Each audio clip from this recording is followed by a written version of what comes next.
than a mile away from this location and this intersection that you're looking at right now. So it really just puts into perspective how far it was pushed back.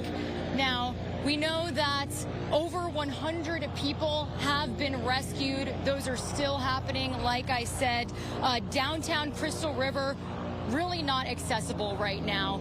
Those airboats have really kind of been showing us what the damage and devastation is like out there. So all we can really say right now is that this is what it's going to look like for the rest of the day. And we're hoping that we can ourselves get on an airboat soon to kind of show you what it's like on the water. But I actually do want to read you. I did manage to get in touch with the mayor of Crystal River, and I want to read you that text message because it was really quite heartfelt. He cares about this community so much. He said, "We're so grateful that you're here. We're doing okay. Unfortunately, the city is an absolute mess right now. First and foremost, we want to make sure that anyone that needs to be rescued is. And once the water goes down enough, we will get our public works crews throughout the city to clear debris and make the road passable." I also want to mention and give a shout out to Duke Energy. They've got pretty high water trucks, and they've been out for the last couple of hours trying to get the power restored. Last time I checked, there was more than 20,000 people across the county without power, but a couple of hours before that, it was over 35,000. So it shows that they're actively trying to turn the lights on. I know Evan has been showing you some of the devastation in Homosassa, so it really is county-wide. We'll send it back to you guys. All right, Jude. Thanks. See you later on. And we're going to take a break. Thanks. We'll be right back.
Get your day started the right way with Good Day Tampa Bay. Welcome back. It's 9:30, and as the sun comes up, we're getting a better look at some of the damage left behind after Helene. Coastal areas got pummeled with high floodwaters, strong winds, and debris brought by this storm. Walter's in the newsroom with some of the latest videos that we're getting from all over the area, really, right? Yeah, Russell, Laura, good morning to you. Barrier Island's particularly vulnerable to the storm. Now, wait till you see some of these images. Roads in North Reddington Beach. Look at all of the debris on the side of the road. that the storm picked up. Pinellas County Sheriff's Office. The Pinellas County Sheriff's Office has been fantastic on social media, putting up videos. Shingles, tree branches, plastic furniture, more. It's all over the sidewalk there. Here's a look at Indian Shores. Trash from the storm piling up on the beach and against the guardrails. It's been blown into the street along with sand, causing additional roadblocks. Look at that. Crews will work today to clear the damage, and crews are also out in Indian Rocks where we're seeing a lot of sand displaced into the streets. PCSO says deputies are cleaning up barrier islands, concentrating on clearing necessary roadways first. Residents in Indian Shores, Indian Rocks Beach, and North Reddington Beach were told to evacuate access to the barrier islands. That has been closed until further notice. And as the day progresses, we're going to see more and more. See more on this. Russell? Okay, Alder, thank you. And we've been seeing rescues all morning in Citrus County, folks who had been trapped in their homes as these floodwaters continued to rise. Evan Axelbank is live in Crystal River with the latest on how things are there. Hey, Evan.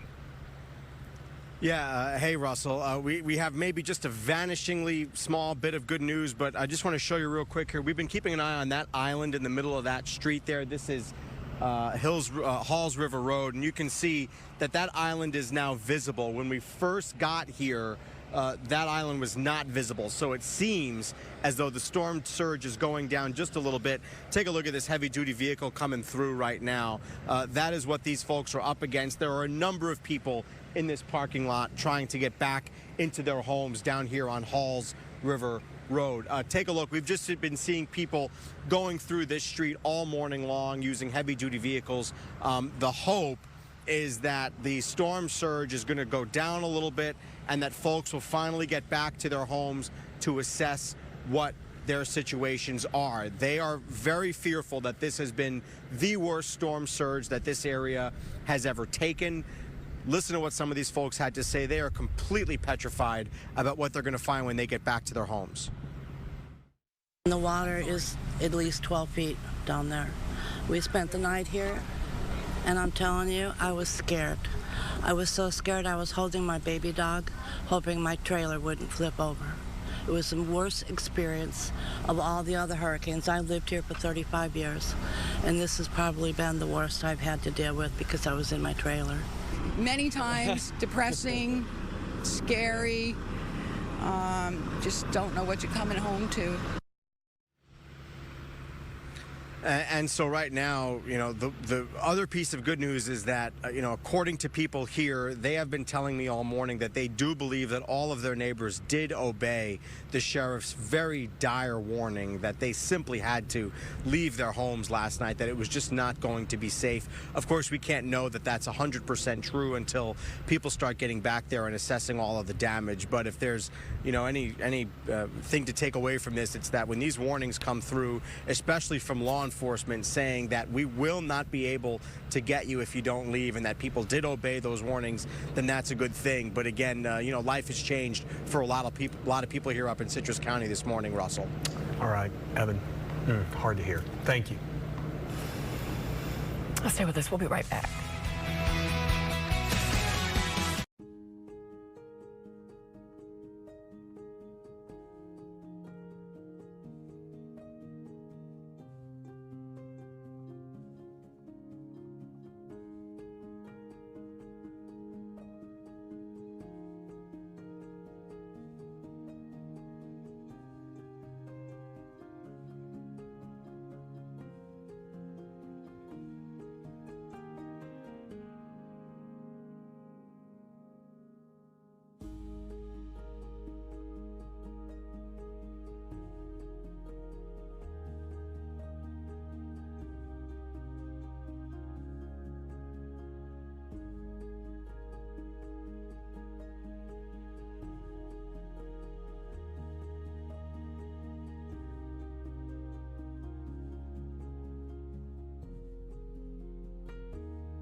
Get your day started the right way with Good Day Tampa Bay. Getting an update from the city of Tampa. Let's listen in. No? But we're going today?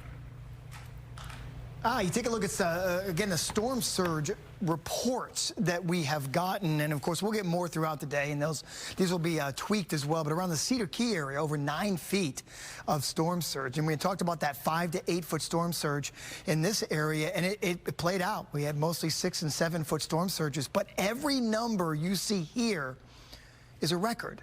These are all new storm surge records. As far as wind gusts go, we did get some hurricane force wind gusts right along the coast, mid-70s. Sarasota, Clearwater Beach had 75. St. Petersburg, right at the airport, had 82 mile-per-hour wind gusts yesterday, with Cedar Key up into the mid-80s as well.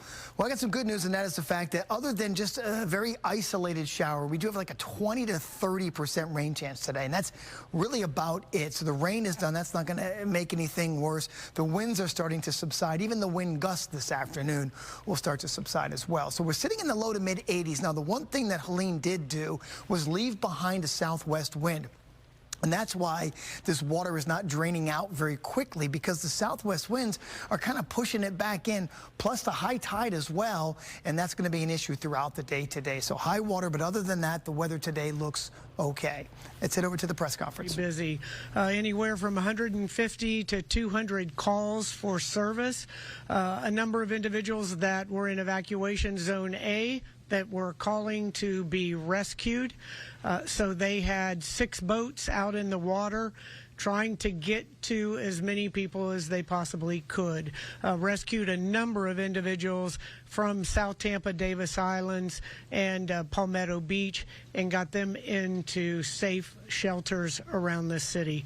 So once again, just underscoring the importance of heeding warnings when individuals are asked to evacuate.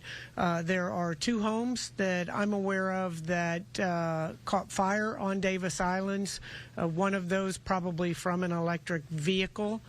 We have had 2 fatalities, unfortunately, one associated with a traffic accident last night that the Chief Burkall will talk about in more detail, and then unfortunately an elderly woman that was found in her home this morning. Again, he will go in deeper detail on that. We have had some wastewater leaks, and Gene Duncan is going to go in a little more detail about that. We've been in constant contact with FDOT, with David Gwynn and FDOT. They are opening the bridges as quickly as they can, but the bridges all have to be inspected first. Just got word this moment that the Gandy Bridge has been open, and so we're waiting for the Howard Franklin and the Causeway to get information on that. So please, wherever you're at, stay put. You're not able to get across those bridges yet. Even with the Gandy, the traffic is backed up so far. Do yourself a favor and stay where you are right now. Spoke to John Corris earlier.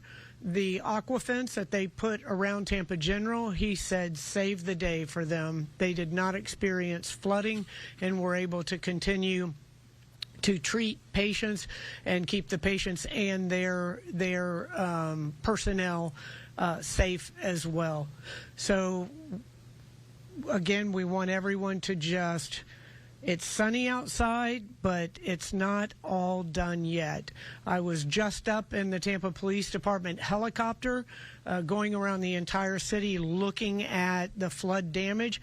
Really didn't see trees down anywhere, but there is still a small pocket of flooding in Palmetto Beach. Some of the side streets in the fingers around South Tampa are still flooded. Some flooding south of Gandy. Davis Islands is basically still underwater. All of those streets on Davis Islands still have standing water on them. So please stay inside. Try to minimize the use of water. We didn't get a great deal of rain, but our systems are being overloaded with the storm water that we got and the fact that our grounds are already saturated from previous storms. In addition, we're in a low tide right now, It's going back up to a high tide, should be high tide around 7 o'clock this evening, which will probably bring additional flooding. So please stay aware of your surroundings. Do not walk or drive in standing water. TECO is down to about 50,000 customers out of electricity and doing everything that they can. I believe they were at about 120,000, so they're reducing those numbers as quickly as they can. They ask that you do not try to go to the electrical boxes, especially if there's moisture around, and turn the power on or off. Just leave it to them to get these things fixed. And also they ask that you not put any of the yard waste or down branches around their poles so that their team can have access to those poles to get electricity back to everyone much quicker. So again, I tell you, as is always the case, the City of Tampa team are the heroes in this storm. They have done everything that they can to keep our community safe, even with Tampa Fire Rescue, Tampa Police Department putting their safety in danger to help people who did not heed the evacuation notice. So doing a great job out there keeping our community safe. We still need the citizens. We need you to do your part. If you don't need to go out, don't do it until you hear further information, further briefings from us. All right, Mirabel. Muy buenos días, Maribel Garrett, Enlace Hispano para la ciudad de Tampa. Primero que nada queremos agradecerle a todos los rescatistas, bomberos y policías que están en las carreteras ayudando a nuestros residentes. A este momento, desde la noche... Hearing from the City of Tampa, Mayor Castor's giving us an update on where we are with things at this hour. Davis Island still seems to be struggling. I was struck by what she said. There have been 2 house fires on Davis Island, and one of them, it appears, caught fire from an electric vehicle. So we've been warned about these batteries getting wet. We talked about it yesterday. Yeah, I think you did that with Sheriff Cronus. Yeah, so there it is. Jen. Finally, some good news. You heard Mayor Jane Castor just mention they finally reopened portions of the Gandy Bridge. And you can see here we're finally starting to see traffic, all that backup that we've been talking about all morning long. You're watching westbound traffic accessing the bridge and heading into Pinellas County. What I don't see just yet, oh, never mind. The eastbound lanes are open now because I'm seeing one vehicle there. So we can officially say that all lanes are open on the Gandy Bridge. Unfortunately, it's not the case along the Howard Franklin. So what you're looking at right now would be the southbound lanes of 275. The cars that you see passing, they're leaving the 275 interstate and heading toward the Tampa International Airport. You can't go any further on southbound 275 because the Howard Franklin Bridge is closed, and there's quite a bit of damage on the bridge. We're going to show you that coming up in the 10 o'clock hour. We have some photos from FHP of the damage done to the Howard Franklin. So they are still out on the rest of the bridges assessing the situation, waiting to find out when the Howard Franklin and the Courtney Campbell will reopen. And again, the Sunshine Skyway Bridge remains closed. I want to touch on malfunctioning traffic lights because we're getting reports of a lot of them. If the lights are completely off and the traffic lights are not working at all, treat it as a 4-way stop. If it is flashing yellow, use that as a yield sign and proceed with caution. And if it's a red flashing light, again, treat it as a 4-way stop. So if you are out on the road this morning, you're going to run into some malfunctioning traffic lights. And it's still pretty wet in Pinellas County, specifically along 4th Street North, hearing a lot of closures along 4th Street North near Roosevelt Boulevard and Ulmerton Road. Ulmerton Road itself near Feather Sound Drive is dealing with some flooded waters as well, so please keep that in mind. Your interstates are open, including the Selman Expressway, but I am getting reports of some exits that are closed due to standing water, so you may be able to get on the Selman, not exactly sure when you'll be able to get off of the Selman Expressway. And a quick check in Manatee and Sarasota counties. Again, you can't access any of the barrier islands. Holmes Beach, Manatee Avenue, that area is shut down. Holmes Drive, that is. The Green Bridge over the Manatee River is also closed. US 19 at Bayshore Drive is shut down. And we've been hearing from Charlie Belcher all morning long. It is a mess in Pasco County and Citrus counties, as well as Hernando. Anything west of US 19 should be avoided as well.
watching Good Day Tampa Bay.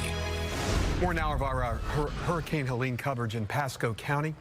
Charlie has been up there for the last couple of days. Let's check back in again with him. Hey. Russell, we're right on U.S. Highway 19, Newport Richey, just north of downtown Newport Richey. You see a lot of roads have water over them. We're seeing these recede a little bit. Cars are able to make it through. I mean, we've seen trucks, higher vehicles. I mean, here's a sedan going through. We'll see if they make it. I believe they will. It looks like the water level is going down fairly quickly. In fact, when we first came out here, about an hour ago, the waters were already up to the double line there. So you'd see they're definitely going down. But this west side of Highway 19, it's just been a disaster area. And the calls started coming in last night, and it became not only overwhelming for people who decided to stay and ride out the storm, it was overwhelming for emergency responders. Check it out. I tell you, right around 11 p.m., I would say, right about when we said the peak was going to come, our phone started blowing up. I sat in the EOC, and we had about 20 calls that went to about 100. Probably within an hour, it was 200. And then at one point, probably around 2:33 in the morning, we were at over 400 to 500 calls. Structure fires then start happening. Cars are abandoned or flooded out. I don't know, again, I don't want to be over dramatic. Not that it was a chaotic scene, but it certainly wasn't a calm scene for what they were walking into. No, it was not, and even in the Emergency Operations Center, we had to really find our center and make sure that we developed a battle rhythm so that we could support and be responsive to those who are out there on the tip of the spear, making sure that folks were getting rescued. And that's what they've been doing. I mean, we have non-stop. We have seen fire agencies, Newport Richey. We've seen many times a Pasco County Fire Rescue, Pasco County Sheriff's Office, Newport Richey PD. I mean, every municipality you might think of, they are out there. And now, Russell, they've got to go door to door to everyone that looks like their house is floated out. And they have to see, is there anybody inside there? Is there anybody in distress or in danger? So they're literally going to take hours and hours to truly assess the damage here. We could tell you without a doubt, the property damage is devastating. Homes, vehicles, that sort of thing. And just to give Russell a little lesson of why you don't want to walk around in these floodwaters. You think you know what's there, but look at this example right here. So the top, obviously, has floated away over whatever that is in the ground there. Oh. You walk here, you're just fine. Well, water was over this at one point last night. And look, if you stepped in that... Yep. Straight down. That's how deep that is. So you don't know what's under the water, which is why you really don't want to be driving, but especially you don't want to be walking around in that stuff. And we see it every time we have a storm, people getting silly out on Bayshore and all flooded streets, and it's a big joke until somebody really gets hurt. So you can do all emergency responders a favor, and that's if you don't have to be in any of these areas, please don't be. If you do live here and you're trying to get back to your home, I know it's frustrating. You want to get back and assess the damage as soon as possible, but many of the areas just aren't safe. Now, some of them are. We're at Green Key Road in US 819, and as you see, the sheriff's deputies have left. They've opened this. People can go down at their own risk, but just be very careful out there until all the water's gone. Yeah. Okay. Thank you. See you later. Wow. Yes. Well, residents in St. Petersburg hit very hard from all of this. The roads to get to and out of many neighborhoods are just underwater now. And the waters are receding, but the damage, as we've been saying this morning, is significant. Yeah. Fox 13's Craig Patrick is there. Craig, what can you tell us? Well, I can tell you that the water, in fact, has receded on most of the roads, not all. This is 62nd Avenue North. This is one of the main arteries into Shore Acres, which, by the way, first responders and law enforcement just closed about 30 minutes ago. It wasn't passable before that, but now we have a case where roadblocks are actually up, and we and others were directed to not attempt to get through at this point. We do have some residents that we previously met with who were dealing with a whole lot of loss with water, in some cases coming up to the doorknobs before it receded, in some cases even higher, taking significant losses that we saw. And also we saw, unfortunately, take a look at this, we saw a couple of house fires, one burning in the distance, one much closer to us. This was just south of Tanglewood as you enter the core of Shore Acres. And we spoke to the homeowner who said that that they did everything they possibly knew to do, including turning off the power before they evacuated. They prepped the house for water with caulk, with tape, lifted the furniture, did everything they knew they could possibly do, and yet their home appears to be a loss at this point. Well, it is a loss. We know that. And they were told by a neighbor that their house caught on fire in the wee morning hours, that firefighters came out and extinguished it at 5 a.m. And then several hours later, about 2 hours ago, it just reignited. And remember the stress and the priorities that firefighters are trying to wrangle. It created a situation where the house just continued to burn, and other homeowners nearby, neighbors, were worried that their houses might catch on fire too. Thankfully, they did not. And about 20 minutes ago, firefighters finally arrived, crossed, and they are putting out, well, 10 minutes ago, they were putting out the fire. Presumably, they still are or have already accomplished that. But it speaks to the danger, not just the electrical danger inside people's homes when it mixes with floodwaters, but also the dangers of the floodwaters themselves. Charlie Belcher mentioned just a couple of minutes ago in Pasco County the danger where you can't judge the depth, the contamination of the water. That video I just showed you of the house fire shows you also have a combination of saltwater flooding and burning wires in homes. There are very many reasons to avoid the floodwaters. And unfortunately, while much of St. Petersburg is flooded, once again, it looks as if Shore Acres took one of the hardest, if not the hardest hit from what we've seen so far. And keep in mind that as it was built, Shore Acres kind of dips in the middle, so the homes along the edges may be less likely to flood or not take as much flooding as those in the middle of Shore Acres. That has been a long-running problem. We saw it in 2020 with the tropical storm, with Ada. We certainly saw it with the December storm. We saw it to a certain extent with Idalia. But the homeowners who are telling us this is now their fourth flooding event in 4 years, yes, they've seen flooding before, but nothing on this scale. The water went up so much higher. In fact, we spoke to one homeowner who happens to be have a home on a hill about 5 or 6 feet high. It still got into her garage. Thankfully, that's comparatively minor damage. But she says she also saw, as did others, cars that stayed on the roads were fully, completely submerged to the point you couldn't even see the cars. And again, you have cases where house after house, water reached up to the doorknob, if not higher, before it receded this morning. So the waters have mostly receded. There's still a lot of standing water in many areas still impassable, but the damage will take weeks and months to repair. Craig, you know, you and I were talking in the last hit about what you had to do to get from Tampa all the way to Shore Acres because the bridges were closed. Jen just mentioned the Gandy is back open, but the Howard Franklin, Craig, when you see what's happened to the Howard Franklin, Jen's going to show us a picture of that coming up in just a few minutes. You will not believe the damage that it sustained. All right, Craig Patrick, live for us this morning in St. Pete. We'll talk to you soon. We'll be right back. Thank you.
watching Good Day Tampa Bay. It's been a busy night since the Hurricane Helene went past as the storm surge caught people off guard, a lot of people. And this morning, a lot of rescues still underway. And Good Friday morning, everybody. I'm Laura Moody. And I'm Russell Rhodes. A lot to cover this morning, but first, let's get over to Val. She's in now to tell us the latest on the weather. Hi. Hello, good morning to you both. Yeah, things a lot calmer out there this morning. We're starting to see some of those water levels recede, and water's overall a lot calmer out there this morning. We're going to continue to watch for an approaching high tide here, so that's something that we'll be keeping a close eye on late morning into the early afternoon. But winds, those are really starting to wind down as well. We still have about 15 to 17 mile per hour winds coming mostly in out of the southwest. A breeze up to 26 miles per hour right now in Brooksville, but not too much rain on Sky Tower. We're going to talk more details about where Helene is now, where it's going with some big impacts for the southeast. We had to interrupt you. Sorry. We're going to get to the Hillsborough County Emergency Operations Center. Also joining us are County Commissioner Harry Cohen, County Commissioner Christine Miller. As expected, Hurricane Helene proved to be a very serious event for Hillsborough County. We anticipated that this will continue to conduct rescues throughout this morning. Our rescue teams are currently working hard in the field to save lives. Unfortunately, many people did not heed our order to evacuate Zone A, and they have put themselves in a very dangerous situation. As forecasted, the storm surge reached 5 to 8 feet at various locations throughout Hillsborough County, and the danger is not over yet. We experienced record flooding along the Alafaya and storm surge along the coastal communities throughout the county, particularly in Ruskin and Town and Country.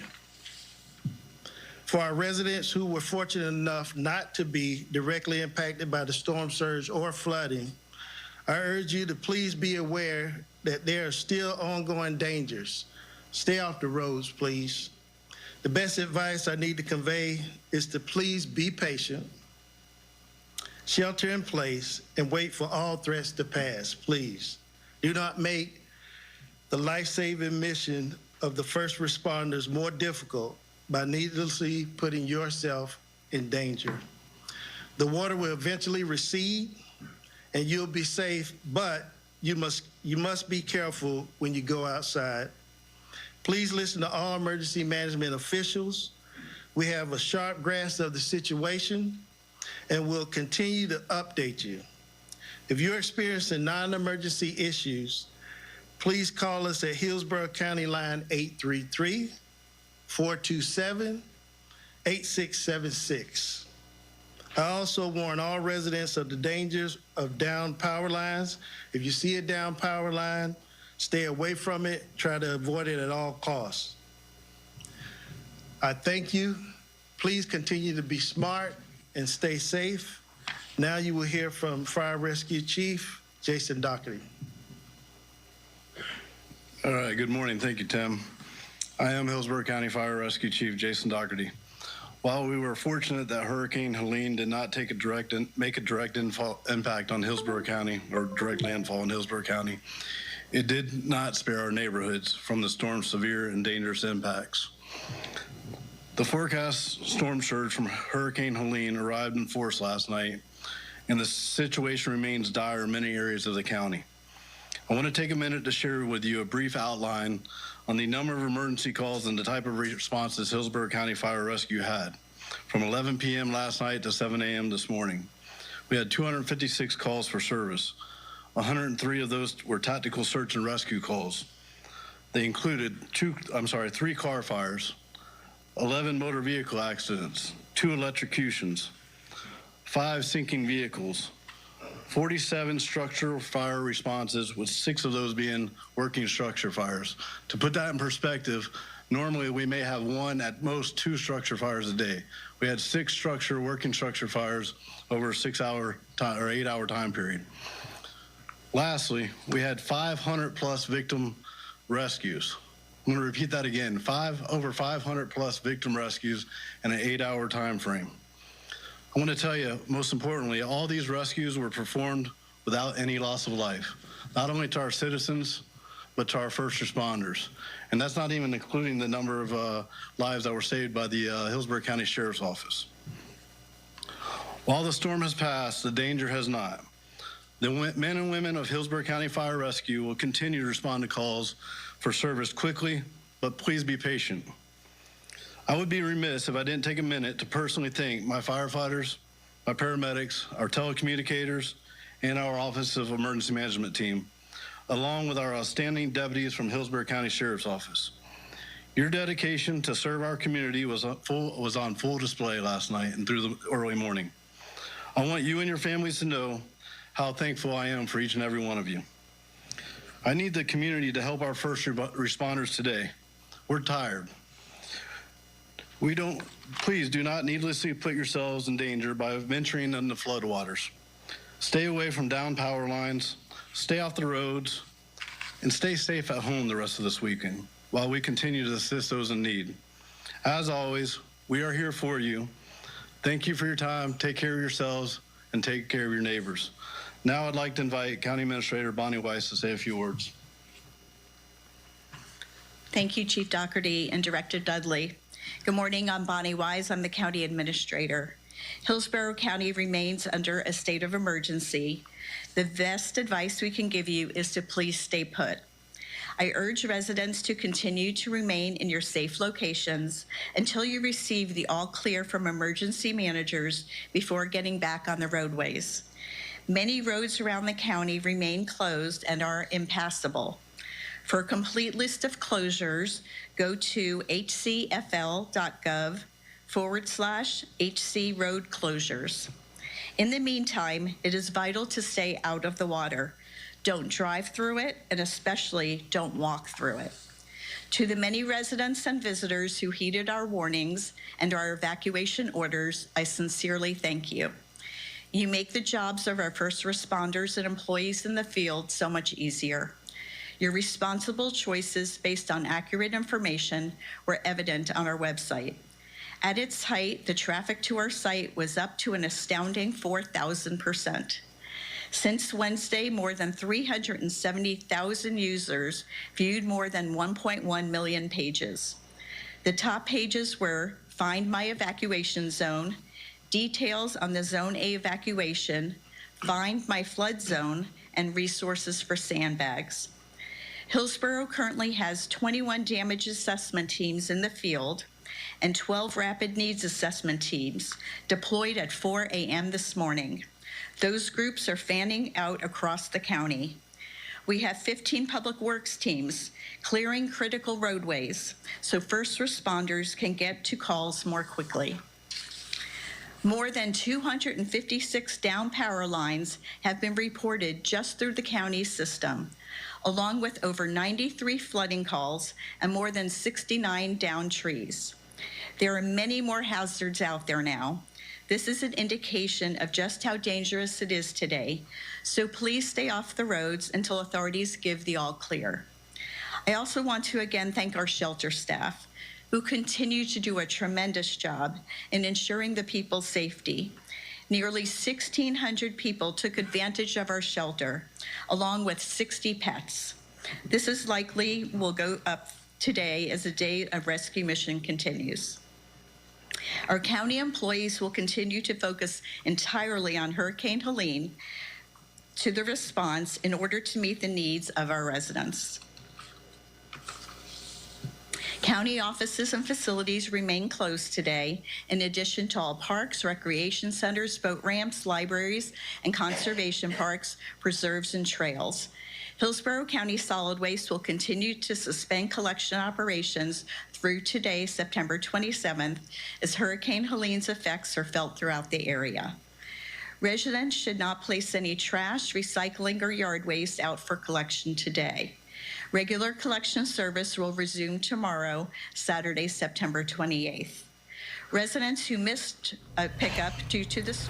We've been hearing from the Hillsborough County Emergency Operations Center on the latest on where we are with things. I think the one thing that jumped out at me right away is they're talking about record flooding on the Alafaya River. And, you know, when that happens, that's a few days of having to deal with something like that. I mean, we're looking at weeks of cleanup here. What do you see what you're about to see? But I just want to let everybody know we've also gotten an advisory that Tampa International Airport is now open and fully operational. But let's get over to Jen because she's got something to show us. Oh my goodness! Not gonna believe. Yeah, you know, we've been talking about the big bridges being closed all morning long, and here's an example of why. You're taking a look at the Howard Franklin Bridge. Not only is there a lot of debris on the bridge, I believe this is northbound, the vantage point that we're looking at. So the travel lanes along northbound and southbound along the Howard Franklin not open because they're still assessing the structural integrity of the bridge. And that one image shows you exactly what they're dealing with. A lot of the roadway has just buckled because of the strength of that water. In addition to that, they've got to repave parts of the bridge. There it is. That's probably the worst part that you'll see. And then they've got to clean up that debris on the roadway. So the Howard Franklin does remain shut down this morning. But if we switch over to the maps, I can give you a little bit of good news. Part of the Gandy Bridge is open. So we have that working for us. You can see traffic on the left side of your screen. That is your westbound traffic along the Gandy Bridge. Crews reopened that about 30 minutes ago. Unfortunately, we're finding out that they're still assessing the eastbound lanes. So the vehicles that we were watching earlier, those were the emergency vehicles. So westbound going from Tampa to Pinellas is open. Just the eastbound from Pinellas into Hillsborough remains shut down. And the Sunshine Skyway, looking pretty, very quiet this morning. It is still closed north and southbound in both directions. So the only bridge that is open right now is the westbound side of the Gandy Bridge. The Howard Franklin remains closed. The Courtney Campbell remains closed. And as you can see here, the Sunshine Skyway is. Getting reports of a lot of malfunctioning traffic lights. So just giving a refresher of what to do. If all of the lights are out, treat it as a four-way stop. If it is flashing red, also treat that intersection as a four-way stop. The only time you can continue going with caution is if it is flashing yellow. Pinellas County, a lot of slow-going traffic this morning onto Gandy Boulevard since the roadway has reopened, and some flooding conditions along 4th Street at Gandy Boulevard, as well as portions of Ulmerton Road and Roosevelt Boulevard. Selman Expressway is open, but we're hearing some reports of some flooded activity along some of the exit ramps. So you may get onto the Selman Expressway, not exactly sure which exits you'll be able to use to get off, and we don't even want to talk about Bayshore Boulevard because that's a mess as well. Guys, back to you. Okay. We'll take half a bridge, by the way, Jen. We'll take half a bridge. We'll take what we can get. Yeah, at this point we will. All right, Pinellas County dealing with a massive flooding. A mandatory evacuation was in place for Zone A. But as we've seen in the past, a lot of people just don't heed the warning. Yeah, county officials say dispatchers received more than 7,000 911 calls for help in less than 24 hours. And those calls continue to come in. Fox 13's Matthew McClellan is live for us in Palm Harbor. And Matt, this storm surge, what we've seen has just been incredible. Historic, and I know we keep saying it, but people are struggling to find a comparison because we just really haven't seen anything quite like this before. And last time you saw us, Laura, we were out on the dock out here, sort of with a wide view of all of the boats that had crashed into each other, that had come unmoored, come unanchored, and that had come ashore. I want to show you a kind of a more up-close look here. You just missed it. We don't control when these things happen, but just as we were about to come live, this boat that they're towing right now, they had it lifted up in the air, and I think the struggle right now, Laura, is to get it turned. They're trying to get the rear of the boat up onto the back of this tow truck, and then they can get this out of the way. Then they'll move on to the next one, but you're looking at several boats right in front of us. We have 3 in our immediate line of sight. Last time you saw us, we were talking to a guy named Tom, who I told Russell sort of miraculously located his boat. He had docked it over at Frenchie's in Dunedin, about a mile across the water, and was driving around looking for it. He thought maybe it sank, and then he happened to find it by driving, and he saw it from the roadway. Here I have another scenario. This is Robert Pearson. Robert lives in Dunedin as well. Yeah. And you're sort of in the opposite boat. You have not found your boat. You are looking for where it is. Right. I saw it on your program this morning, and then I said, oh, hell. Oh, excuse me. That my boat was one at the Ozona area. So once they safety up the area, I'm going to go and look for my boat. It should be with the other boats. Is this the first place you've checked? Well, this is the only place that it would be because it was on the 3rd deck, and then they put them on the pontoons. Yeah. And the water got higher than they expected, and so it floated off. I know that not knowing has to make you feel kind of sick. I'm glad that you told me that your home is at an elevated, secure place, so you're not worried about the effects on your home, no flooding or storm surge there. But just driving around, seeing what has happened with your neighbors, these folks here in Palm Harbor across the water from you, what do you make of all this? It's pretty interesting. Luckily, it was that far offshore that we didn't feel the effects, but I got trees. Well, we didn't feel the effects they felt to the north of us. Right. Just devastating stuff. Yeah, I got a lot of tree damage at home. I mean, stuff that's up there, I got to get a crane to get it down. They're just caught up in the tree. Robert Pearson, thanks for speaking with us. We wish you luck. So again, Laura and Russell, he is looking for his boat. He's one of many people who are just trying to find their boats or whatever other belongings. I mean, people's stuff is just all over the place over here and all throughout our area from these very strong hurricane force winds, the storm surge, you name it. I want to leave you with one more look because it's like every time I look over my shoulder, there's something else going on here. But it appears they are still right now as we speak trying to get this boat lifted back up and turn the correct way so they can move this one, get on to the next one, and clear these out of the way. I've never seen anything like this, and I'll tell you one more thing. At first glance, I thought maybe this was like 6 to 10 boats that this had happened to, but it's the estimate is more like 40 to 60 boats from this marina. That's a Zona Shores marina where this is all going down, and most of these boats were not docked here in the first place. So that should tell you how far the storm surge carried these boats. Unbelievable. Matt, we still can't believe the one guy got his boat back. We still can't believe he found it. Isn't that crazy? It's just the strangest thing. Yeah, he was thing. very happy. I didn't see if he was able to get it to start. I hope that was like the moment of truth we were waiting for. We had to leave and come back. But I hope his boat started for him. All right. Thanks, Matt. Stay with us. We'll be right back. Yeah.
Welcome back. We are getting an update on the damages up in Citrus County. They took some of the strongest impacts from this hurricane. And Regina Gonzalez, she's been up in that area a few days now, Crystal River, with the latest on what you're seeing. Hey, before you start, have we heard anything from the guy that you were with yesterday and how they fared with the bar on the... No, actually, I was just saying I need to text him. I really need to text him because that was just right along Kings Bay there. So I'm very, very curious how it was the Tipsy Tarpon that he owns. So I'm very curious to check in with him. I was literally just thinking about that, Russell. But right now, for most of the morning, basically all morning, we've been joining you from along Highway 44 here as water rescues have been going on for literally hours. FWC taking over for the sheriff's office right now. The sheriff's office was out here at around 2:30 this morning, and then at around 6, they decided to switch because the sheriff told me that his crew had been out for literally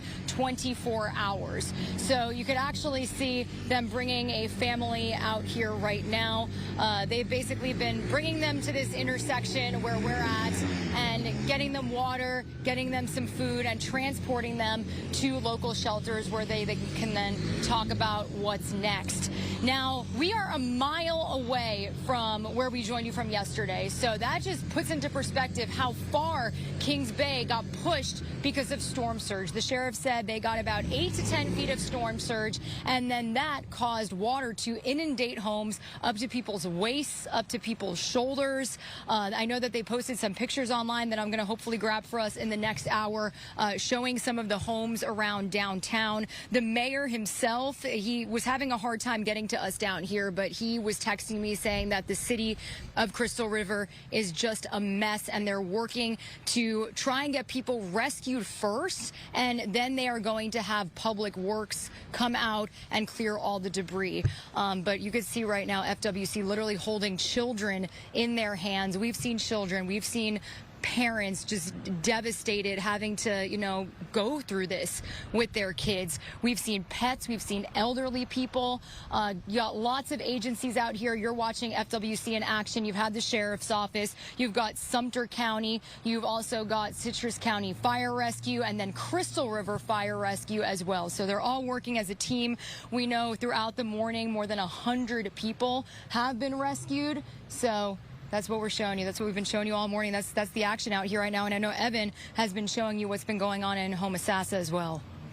And Gina, before we lose you, I am always amazed at what those airboats can do. I know. I mean, that you can use them on a street that's flooded to go get someone. I know. We were hoping that he would be back in time, but we were trying to get on an airboat so that way we could show you some of the conditions on the water. We're hoping that could maybe happen in the next hour, but he literally was in the water and then just pulled up on the street. I'm like, this technology is incredible. It's crazy. Yeah. It's crazy, yeah. All right. Hey, take care of yourself. We will talk soon, okay? Bye. All right. Thanks, guys. Val, how you doing? Russell, I'm doing good. Hopefully you are as well. And, we're continuing to get more information in, more of these preliminary reports. But really, these storm surge numbers, I mean, we've been talking about it all morning. These will go down in the record books. Really, all of our Bay Area spots up near Cedar Key, a little over 9 feet of storm surge. And with that, winds were really packing a punch with Helene as well. Keep in mind, this storm, a little over 100 miles off our coast. And we saw 84-mile-per-hour gusts in the Cedar Key area. Clearwater, 75-mile-per-hour gusts. Storm surge close to 7 feet for those areas. St. Pete, 6.3 feet. That was our peak surge for that area. And low 80s is where our wind gusts were as well. 68-mile-per-hour peak gust around the Tampa Bay area. 6.8-foot surge. Sarasota, Manatee also in those mid-70s as far as wind gusts. And we're keeping a close eye on the tides as we're really watching those water levels recede. But we still have storm surge advisories in place because water levels, they're going to take a little bit of time to go back down. And we're on approach to high tide here around the St. Pete area. That's going to hit just after 10:30 this morning. Low tide then moving in around 6:32. We talked about those wind gusts really all across the area. 60 to 84-mile-per-hour gusts for a lot of our Bay Area spots. So it just puts it into perspective. A storm can be well offshore, and we're still feeling those hurricane and tropical storm conditions. Now, here's the latest look at Helene now that has been downgraded after making landfall. Started to weaken really quickly, but this is going to cause a lot of problems for the southeast and the Tennessee Valley here today and into the weekend. You can still see some of those stronger wind gusts right now up to the mid-30s for areas around Charleston, Savannah, and also those wave heights really still up to 20 feet just off the coast there of South Carolina. Pretty high wave heights as well off of the east coast of the state. So we're going to continue to deal with that. Look at the excessive rain outlook for today. We're talking up into the higher terrain of the Appalachians to be dealing with some heavy rain, the potential for landslides. So now that this has moved out of the Sunshine State, it's still going to cause a lot of problems and bring a lot of rain. Right now we're talking sustained winds, 60 miles per hour. Now tropical storm Helene, and it's picked up a lot of speed. It's moving to the north now about 30 30 miles per hour. So expecting more of that fast motion here. But as I play out the map, notice we've got a little loop-de-loop action here. This is really going to kind of stall out very slowly, move across the Tennessee Valley today and into tomorrow. And really the reason for that, it's going to get caught up. We've got this big front and an area of low pressure that's well off to the north and east. And that's going to really just kind of, once that steering flow collapses, Helene is kind of going to do a little bit of hanging out for these areas, and luckily it's going to weaken as it does so. But look at the exclusive Fox model here. A lot of heavy rain continues to move through the day today, and then we're expecting a lot of rapid weakening into Saturday and Sunday. So we'll still continue to talk about that. I have 89 today. Luckily, not too much rain in the way for us today. Tomorrow, we build back in those 40 and 50% storm chances for the weekend. Stick with us. We'll be back right after the break.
Welcome back. Video released by the Hillsborough County Sheriff's Office shows deputies rescuing a 97-year-old woman from her flooded home. The video shows the water is above ankle deep. It's pouring into the house. The deputies showed up in a boat with life jackets to make their rescues. And this is how it has gone for our first responders since last night. They have been working around the clock. We're getting a better look this morning at some of the flood damage in Tampa. We spotted the National Guard moving in now to help for Davis Islands. Let's get to Kelly Cowan. She joins us live now with a closer look. Kel, good morning. Good morning to you. Yeah, we're getting a better look at all the damage that was caused on Davis Island now that the sun is up, now that we're able to come onto the island and the waters have retreated. You can see a down tree just behind me, a very large section of this tree coming down overnight. But really, it wasn't the wind that affected the homes here. It was that storm surge. And many homeowners I've been speaking to since we've been on the island told me that it definitely took them by surprise. Parts of this island, some 7 feet above sea level, so they thought they would be okay with this, but that surge combining with high tide this morning sent water rushing into their homes. I was speaking with a homeowner actually who says he's been here some 30 plus years and has never had water intrusion, and yet had about 2 feet of water come into his home very quickly last night. And I got to tell you, it was a heartbreaking story. I was tearing up listening to him because it happened so quickly that this family had small dogs. They were unable to get one of those smaller, older dogs out of the way in time when that water came gushing into their home. And unfortunately, they lost one of their pets last night, as well as flooding the entire downstairs of their home. So they all thankfully were able to retreat to the upper floors and stay safe that way. But just a lot of damage out here on Davis Island that we're just getting a first look at. I know a lot of people wanted to know about how the hospital fared. Hopefully we're showing you video, but we do have a little bit of video of that sea that aqua fence that they had put in place. It seems that the hospital did just fine, but you can really see all across Davis Island a lot of damage caused by that storm surge, a lot of debris left behind. And we also know that fire rescue crews were doing rescues overnight. There were so many calls coming from Davis Island because of the level of storm surge people experienced. So John boats were having to move people in and out of the island because it was so flooded that Tampa officials say they couldn't even get their high water vehicles into certain sections. So they were having to use boat rescues. I spoke with a crew just before they were taking off. They were a rescue crew from Orlando that had come in, and they were saying that things have now been turned over to the National Guard. A lot of people have been wondering, though, when they can get back onto Davis Island. It's been a little bit touch and go for a long time. They've been keeping this island closed off. At this point, we are seeing some cars making their way onto the island, but I do think at this point, because officials are saying it's not officially open just yet, I do think it's special cases like the family I was just talking to. Their son was able to come onto the island to help them out now that they have so much debris to clean up. But here's what Chief Lee Burkaw had to tell me earlier about what they're doing now on the island now that they can safely move around. We're getting there. The daylight's out. We're assessing things. You can see that the water's already retreating. And I'll tell you that our first responders are doing an outstanding job. You know, they were out here all night long. We had 6 boats rescuing people. We had 3 high water vehicles. So we're doing our part, but we just ask everybody to stay in their house just so we can finish our assessment and the water retreats, because we don't want anybody to get any harm's way. I mean, we see cars that are stuck in the road. You know, we want everybody to be safe and, of course, keep our first responders safe. So again, a lot of debris in the roads still, as well as some high water in some parts of the island. In addition to emergency crews, we've seen plenty of TECO technicians coming onto the island as well to assess the possibility of getting the power back up and running soon. Some 75 lines reported down, power lines reported down throughout the city. So TECO technicians are definitely busy today, making sure that they're not only shutting those off and making sure that there's no threat to public safety, but also working to get things back up and running again. Of course, that's going to definitely assist those who did have water intrusion in their house. But a note on that officials really want people to be aware of right now. If you had water intrusion in your house and the sockets may have been affected, may still be wet, make sure you keep the power off, because if it turns back on when you have those wet sockets and you had salt water mixing in with that, it's a risk of fires. If you also had something like a electric scooter or an electric golf cart that may have experienced some water intrusion or interacted with salt water, definitely take a look at those batteries. Maybe just detach the batteries, keep them outside of your home, because those are major fire risks as well. And in fact, the chief was telling me that they believe one of the fires in Tampa overnight, house fires that we saw, a very large one, was caused by a lithium-ion battery. Yeah, I know. Credit to Hillsborough County Fire Rescue and Tampa Fire Rescue for all of these fires they have had to put out over the course of this night. This has just been staggering, the damage, the loss. All right, Kelly Cohen, live for us this morning on Davis Islands. Kelly, thank you. All right, let's get to Jen right now. She's keeping an eye on the roads. Good morning. And they are a mess. Yeah, they really are, Laura. Fortunately, not a lot of people are out on the roads this morning. They're heeding the warnings and they're staying home and they're staying safe. But we do have good news for drivers who typically use the Gandy Bridge. I know you've been waiting throughout the night and into the morning for the bridges to reopen. Only one side of the Gandy Bridge is open. It's the westbound side. So if drivers want to access Pinellas County from the Hillsborough side of the bay, the Gandy Bridge westbound is your only way to get there right now using the big bridges. The rest of them are closed. This is the Sunshine Skyway Bridge. No traffic because the north and southbound lanes of 275 across the Skyway Bridge remain closed. Earlier this morning, right around 10 o'clock, we showed you the damage done to the Howard Franklin Bridge. So basically, crews are out there, DOT and engineers. They're assessing the bridges, checking on the damage and checking on the structural integrity of the bridge. So until that is complete, they're not going to be able to reopen it until they fix some of the areas of the Howard Franklin Bridge as well. We'll let you know as soon as the Sunshine Skyway reopens. I know this is a lot of words on this map. I just wanted to give drivers an idea that I'm not touching on all of the road closures and all of the flooded streets because there are so many. So these are the big ones. Portions of 50th Street near Adamo Drive and Causeway is closed. Town and Country is still a mess. Hillsborough Avenue through Town and Country. Memorial Highway from George to Hillsborough is shut down as well. All right, we need to hear, thank you, Jen. We need to hear from our emergency officials again. Let's listen in. Briefing. Our PIO office will follow up on any questions that we can't get to today. Please remember, it is still very early in the response, and this is a very fluid situation. Our focus remains on helping our community return to safety as quickly as we can. To those who experienced devastating loss, including the loss of family members and friends, our hearts go out to you. Our focus remains on helping our community return to safety as quickly as we can. Just yesterday, we received more than 5,000 hurricane-related 911 calls, including hundreds of calls for evacuation help. Our fire rescue and emergency response crews bravely responded throughout the night. They are actively following up on calls they could not get to last night due to impassable roads, severe flooding, and other storm conditions. The main message today for our residents is to please, please keep off the roads. We have emergency responders, we have cleanup crews and damage assessment teams that are working very hard to get your local streets, neighborhoods, and communities back to safety. Many roads are still heavily flooded and impassable.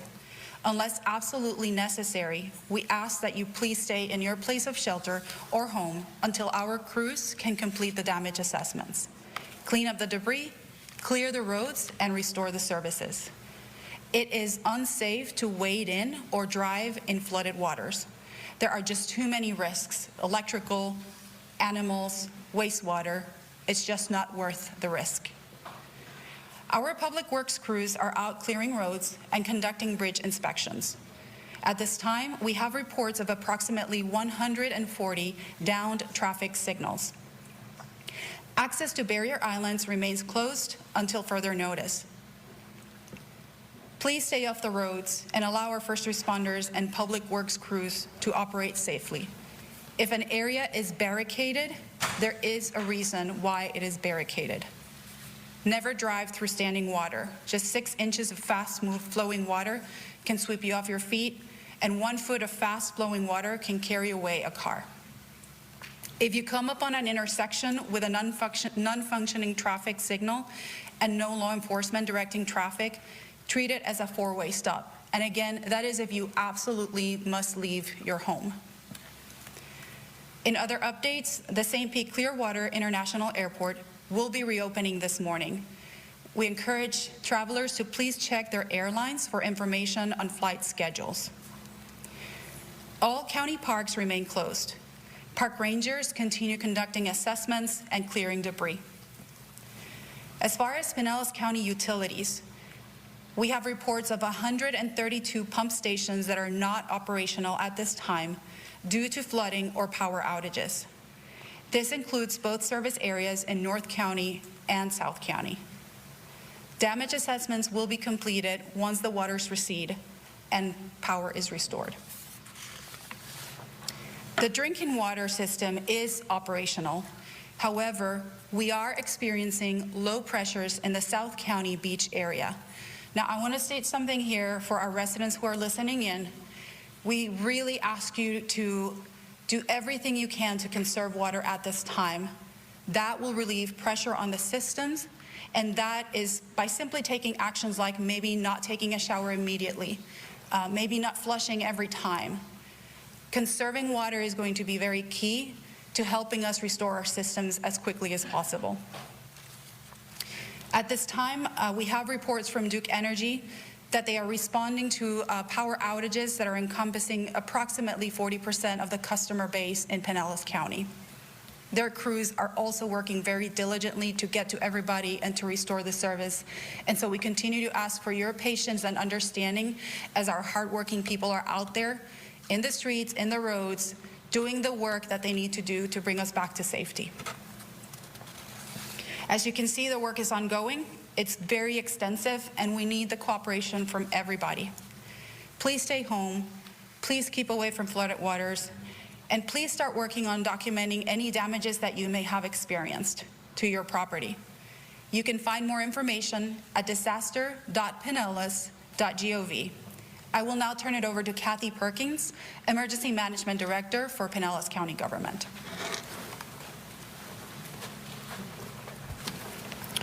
Good morning.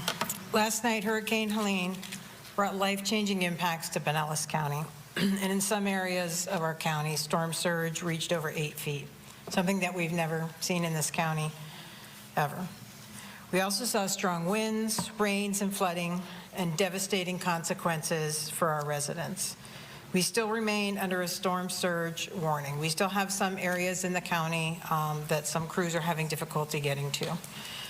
Disaster assessment teams are out there collecting data and information for us so we can determine what type of declaration we can get and what is needed in terms of getting our community back up. Crews will continue to clear debris and open up county roads and bridges as quickly as possible. But I ask you, especially if you're sitting at home watching this on TV, please don't go out. Stay home. Unless you have a medical emergency or you work at a hospital, there's no need for you to be on the road. We don't want extra traffic out there. There's traffic lights out. You have to treat it as a four-way stop. And they may come on and off throughout the day as power is being restored. Some of the images that you see behind us is the work that's being done by many of our county employees and other partners throughout our geographic area. The Sheriff's Office has been working very closely through a unified command to coordinate response and recover efforts throughout the county. This includes ensuring that areas are safe, working with Duke Energy on power restoration, continuing search and rescue missions that were ongoing throughout the night, and debris and sand removal from major roadways in partnership with the Florida Department of Transportation, Public Works, municipalities, and contractors. This is going to be very extensive and complex work, and we need the cooperation of everyone in Pinellas County to ensure they can help us get back to safety. I want to take a moment to thank all of our crews, the Sheriff's Office, emergency medical personnel. And we've just been listening into Pinellas County EOC management team there talking about the current situation. 5,000 911 calls for service last night. Remarkable. And they handled each and every one of them. So this is when we're thankful for our first responders and for everyone who has put so much work into keeping us safe. And she was saying just now, if you don't need to be out today, don't go out. It's not safe to be out there, and you're probably just going to be getting in the way of people trying to get their work done. And this probably goes for a lot of other counties too, but they've also been asking people to use, in Pinellas County, she's saying the water is fine, but they're asking people, certainly for the next 24 to 48 hours, to try to conserve as much water as possible so that they can get this keep all the water treatment facilities working properly through all this. Yes. Okay, as we have been seeing all morning, there's widespread flooding all along our coastal communities. And that includes Hernando County. Fox 13's Aaron Mesmer joins us live from there. Aaron, what's the scene there now? Well, I think you came at just the right time, because what we're seeing right now are some of these larger vehicles from the National Guard. This is an indication of exactly the team of crews that are out here, the effort to try to get these folks rescued and assisted as best and as quickly as they can. We saw these folks go in a little while ago, and now here they come back out. They went in with the Sheriff's Office, with the fire department, because there are parts of this area, Hernando Beach, Arapica, some of these coastal areas that are still dealing with flooded water into their streets, into their homes. In fact, I just talked with a family a moment ago, right before we did this live shot here, who tells me that they stayed overnight. They say they're in an elevated home, full concrete structure, so they felt safe enough that they could at least make it through the night. They said they had about 4 to 4.5 feet of water in their elevated home. So they said they've never seen anything like that. That was, in their words, 10 times worse than what they saw during Hurricane Idalia just about a year ago or so. Let me get out of the way so you can see what Shoreline Boulevard here is looking like. Still partially underwater. This is why folks are still not able to get to their homes. A lot of them are being stopped about a mile or so away down the road. They just want to see what their homes look like at this point. Everybody wants to know if their homes were damaged, and if so, how much damage and recovery effort are they going to have to go through in the coming days, weeks, probably months in some cases. We talked with Sheriff Al Nienhuis a little bit earlier today. He tells us there were 18 rescues, mostly high water rescues overnight.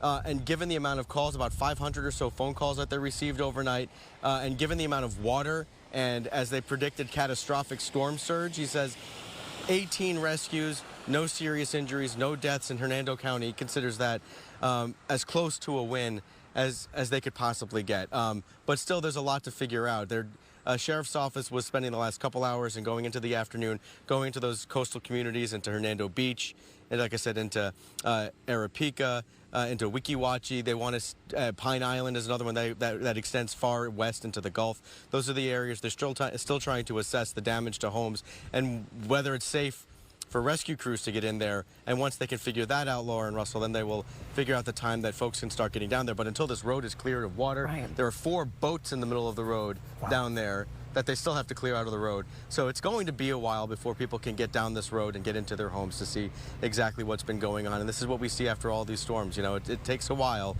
but then everybody bands together to try to lift everyone up in their communities. Yeah. Okay. Aaron, love that. Thank you.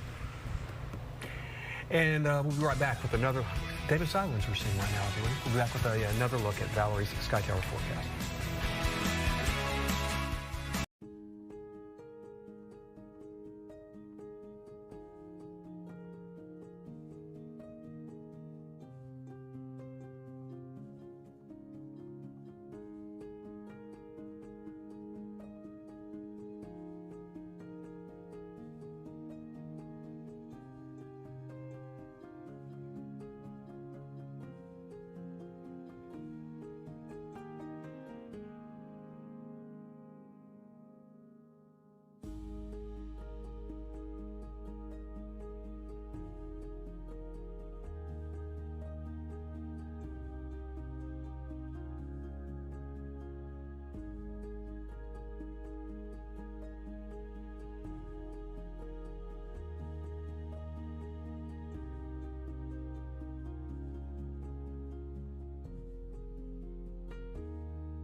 Residents in St. Petersburg hit hard. The roads to get into and out of neighborhoods have been underwater. The waters are starting to recede now, but the damage, as we've seen, is significant. Fox 13's Craig Patrick back with us live this morning. Craig, what do you say? I mean, you have lived in Pinellas County. Have you ever seen anything like this? No, not even close. I moved to St. Petersburg, North St. Petersburg, Riviera Bay, Sunlit Shores in 1998. Sure, we've seen floods. Yes, going back to 2004, I think back to Francis and Jean. I think of several storms in between. And, of course, Irma in 2017. Let's not forget Adalia last year. And then there was the December storm. I can think of several cases in the course of time. But they are all significantly dwarfed by what we are seeing now. And we started out, and it took a great deal of time to come here and work our way into, very carefully, to the Shore Acres area, because we know this is the most low-lying part of the area most prone to flooding, where we expected to see some of the most significant damage. Sadly, we certainly have. I just looked at some drone video. We've also got spotty cell phone service, so we can't transmit it yet. We're in the process. Hopefully in a few minutes we'll have that for you. But I can tell you, I've seen it. I've watched it. And what we're seeing is that as far as the eye can see, far, far beyond Shore Acres. Yes, Shore Acres has been swamped, submerged. Much of the water has receded in some places, but it did a lot of damage along the way. And then it just keeps going, tracking north and tracking south as well as you head toward downtown St. Pete, 22nd Avenue and south, and certainly as you track north toward Riviera Bay. It's been a complete washout, causing untold damage. Now, going back to the prior storm with Adalia last year, you had 1,200 homes just in Shore Acres that flooded. That accounted for more than 80% of the flooding that we see in St. Petersburg from that storm. This time around, I think it's going to be more than 1,200. I mean, just logic tells you that from what we're already seeing, maybe 1,500 and up in Shore Acres. And I think that may comprise a much smaller percentage of the total number of homes flooded, just based on the scale that we are seeing all through St. Petersburg. And we've covered ground from 22nd Avenue North to nearly Gandy. Now, Gandy has reopened. It was closed earlier this morning. But to make a short answer long, no, this is the most extensive flooding and damage that I've ever seen going back to my arrival in St. Petersburg in 1998. All right. Craig, thank you. We've been seeing rescues all morning up in Citrus County. Folks who had been trapped in their homes as the floodwaters rose. Fox 13's Evan Axelbank joins us now. Good morning, Evan. Yeah, hey, good morning, guys. Thankfully, the water here is going down. We told you that a little while ago, and it is still continuing to go down. So hopefully we're through the worst of it here. But I just want to show you, first of all, take a look here at a couple of the pictures that we've been getting from people who are going back here to their homes on Halls River Road. This is a street that goes back to a number of little neighborhoods here before you get out to Homosassa River. And the river just crested, and they got what they certainly believe is the worst storm surge that they have ever seen in this area. Just take a look at these pictures. These folks, many of whom are waiting behind me to get back into their homes. There are probably over 100 vehicles that people have parked here overnight at the Publix parking lot because they know that they were not going to be able to spend the evening in their homes. So we have been speaking with people here this morning, and here's what they had to say about the enormous thing that they're going through right now. This is tough. It's hard. When your home's wet, it's worse than just about anything. You know, the flood really gets into everything. So, a lot of work. Have you noticed that this is worse than previous storms? Or? Yes. What have you noticed about that? Flood. The flooding is worse. Made it to 19 for the first time. It usually stops right back there. But when we came up this is going across 19, we knew that we probably got extensive flooding back there. Yeah, and one thing people have been telling me is that they do believe that their neighbors were, did obey the requests of the sheriff's office and the orders from the county to leave their homes. They, of course, evacuated all of flood zone A, and neighbors here do believe that most of the people they know did leave when asked to. I did just speak with the sheriff's office, and they say that they had more than 100 people rescued so far. But certainly considering the number of people who live back here in these low-lying communities, the hope is that most people were able to get out before this got really bad. Back to you. All right, Evan, thank you. And I think we've seen that evidenced in each of these EOC press conferences. There's not been a lot of talk of loss of life. Right. And we hope for, more in the way of that good news as, of course, things are a mess out there and we're not completely in the clear yet. We still have storm surge advisories for a lot of our area for the concerns for more of these high water levels. So let's go ahead and jump right into your forecast. All of those areas you see in green along the coast, that's where our surge warning still in effect. That calls for the potential for 2 to 4 feet of water above ground. So it is going to take some time for these water levels to pull back down. Those advisories extend from Manatee County all the way through our coastal areas up into the Big Bend as well. Even some inland counties there in the Big Bend still continuing to deal with those surge advisories. So as for our upcoming tides, Crystal River, that's the spot where we're going to be coming up on a high tide here right around 12:30 this afternoon. Cedar Key, it's not until early Friday morning where we see another high tide return. Clearwater Beach, 11 o'clock tonight. That's when our next high tide comes up. 2 o'clock in the morning for Tampa Bay, Sarasota, right around 12:15 tonight. So for a lot of areas, it's not until the early Friday mornings where we come up on our next high tide here. Wanted to play back our satellite loop from when Helene made landfall. That was a little after 11 o'clock tonight. You can see where that eye wall is just crossing ashore. This happened right around the Perry area, and this made landfall with 140-mile-per-hour winds. That put it into a powerful Category 4 hurricane.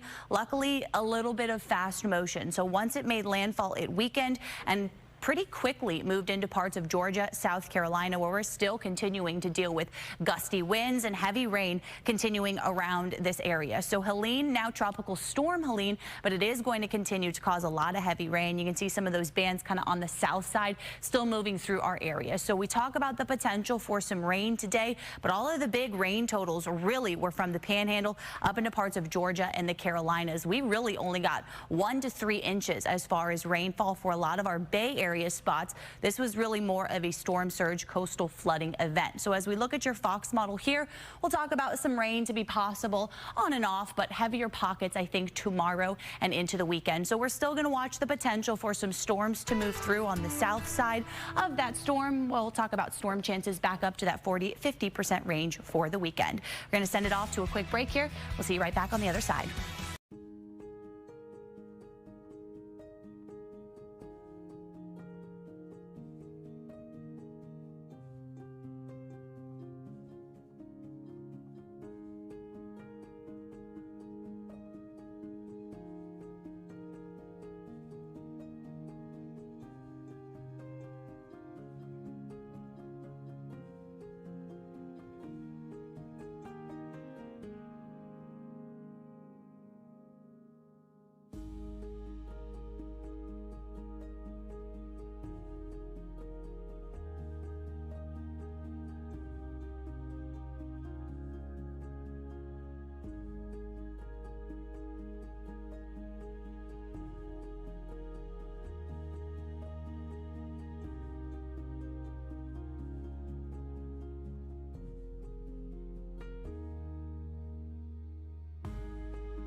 Welcome back. We know a lot of our viewers are without power this morning. You're not alone. Yeah, over 1.3 million customers across Florida were in the dark at one point this morning. That number is down slightly. Just looking at the colors on your map, you can clearly see where the storm made landfall. The dark red is the biggest outage. That's all in the Big Bend area. Several of those counties up there are completely without power. Right now, over 230,000 people in Pinellas County are without power. Nearly 47,000 are without power in Hillsborough. So if you are sitting without power, you are not alone. And crews are working to get the lights back on. Quick heads up, too, if you're using a generator, make sure it is not inside your home. It can cause carbon monoxide poisoning, and it can also cause fires, as we've seen a few fires already this morning. So be careful out there, everybody. We'll be right back.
Well, welcome back.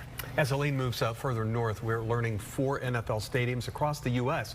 could soon be used by FEMA as emergency shelters, and that includes Raymond James Stadium here in Tampa. Other stadiums on that list include the Chrysler Stadium in Pittsburgh, MetLife Stadium in New Jersey, and the Lumen Field in Seattle. FEMA says for a stadium to be designated an emergency location, the site must be centrally located in its area near major roadways and hospitals. How about that? Yeah. It's a great idea. It's a brilliant idea. Right, that does it for the 10 a.m. hour of our storm coverage. The 11 o'clock show starts right now. You're watching Good Day Tampa Bay. Welcome back, everybody. I'm Laura Moody. I'm Russell Rhodes. We're continuing to follow the aftermath of Hurricane Helene while it made landfall in the Big Bend area. As you know, its impact here in the Bay Area has been far-reaching. St. Pete Mayor Ken Welsh is about to hold a news conference with an update. But first, let's get over to Valerie Mills, who is watching the weather for us. Yeah, we're still dealing with some gusty winds here around the Bay Area. Still some gusts up to that 35, close to the 40-mile-per-hour range. Right now, 35-mile-per-hour gusts in Tampa, down to 28 for Sarasota, Venice, but more of those steady winds in that 15 to 20-mile-per-hour range. So it's going to take a little bit of time for these winds to completely calm down. We turn over to Sky Tower radar. Just a couple of areas that we're watching for some storms moving on shore right now near the Skyway, and some of those passing through parts of Pinellas, Hillsborough County. But as I kind of take a wider look here on Sky Tower, not too much rain here across our area. A lot of the rain from now Tropical Storm Helene well off to our north. This storm has picked up a lot of speed, and it's going to cause a lot of problems for the Tennessee Valley for Friday on into the weekend as this really slows down. Our 11 o'clock advisory just dropped, and the winds have also come down. Now 45-mile-per-hour sustained winds. We're going to talk more details about where this storm is going next and if we'll see any additional impacts here heading into the weekend. And Val, we've been keeping an eye on the Bay Area bridges this morning because most of them are closed, but we're going to head over to St. Petersburg and listen to the mayor, Ken Welch, speaking about the storm. The worst of the storm is behind us this morning, and the city has begun our recovery process. The city deployed teams to initiate damage assessments, inspect storm water ditches, and repair road damage created by the storm. Preliminary damage assessments indicate that the storm surge caused more flood damage than we experienced during Hurricane Idalia. So far, we know that a significant number of properties are taking on water. Earlier today, Tennessee Task Force 2, a search and rescue task force, arrived in the city to assist our fire department with search and rescue missions. They'll be deploying with, in fact, our St. Pete Police Department, working in the hardest hit areas in Shore Acres, Snell Isle, and Venetian Isles to support search and rescue efforts. These areas are still experiencing significant flooding, and crews are working quickly to contact impacted residents. As of this morning, we've rescued a total of 70 individuals, and we have a total of 750 individuals at the Gibbs High and John Hopkins Middle School shelters. As of 7 a.m., we processed over 300 calls to our emergency lines. Now, the city is prioritizing medical, fire, and evacuation calls. If you need emergency assistance, please dial 911. During this time, we ask that residents across the city continue to conserve and limit their water usage. Now, last night, we made the difficult decision to turn off power at the Northeast Sewer Treatment Plant to protect the plant from unprecedented storm surge. This impacts residents and businesses located approximately north of 30th Avenue and east of I-275 and Haynes Road, which is about a quarter of the city. Residents and businesses can contact the city's water resources line at 727-893-7261 to know if your address falls into the affected area. Again, that number 727-893-7261. Now, we are actively working on repairs to this facility, and it will take at least 48 hours, we believe, to resume operations. During this time, it's critical that residents and businesses in that area do not drain water. That includes taking showers, doing laundry, and flushing toilets. Draining water will cause sewage to back up into homes and businesses. Now, we know this is a challenging situation, and we are working to assess and repair the facility as quickly as possible to resume service. We've procured emergency contractor services to assist with getting the facility back online as quickly as possible. Now, to harden the facility and prevent this situation from happening in future storms, the city started a capital improvement project at the plant in 2022 and has budgeted $70 million for those improvements. This project will allow the plant to sustain up to 11 feet of storm surge.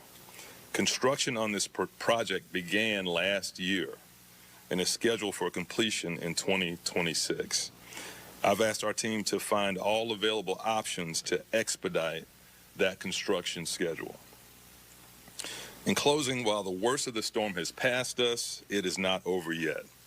Please stay off the roads while we continue to assess damage. It's for your own safety. And as we start to shift into recovery operations, we ask that residents please support each other during this unprecedented time. Check in on your neighbors, offer help where you can. Together, we will recover from this storm. For ongoing updates, please monitor local news media, the National Weather Service, disaster.pinellas.gov, and social media. Thank you, St. Pete. I'll now turn it over to Yolanda for Spanish translation. Yolanda. St. Pete Mayor Ken Welch giving the latest from St. Pete.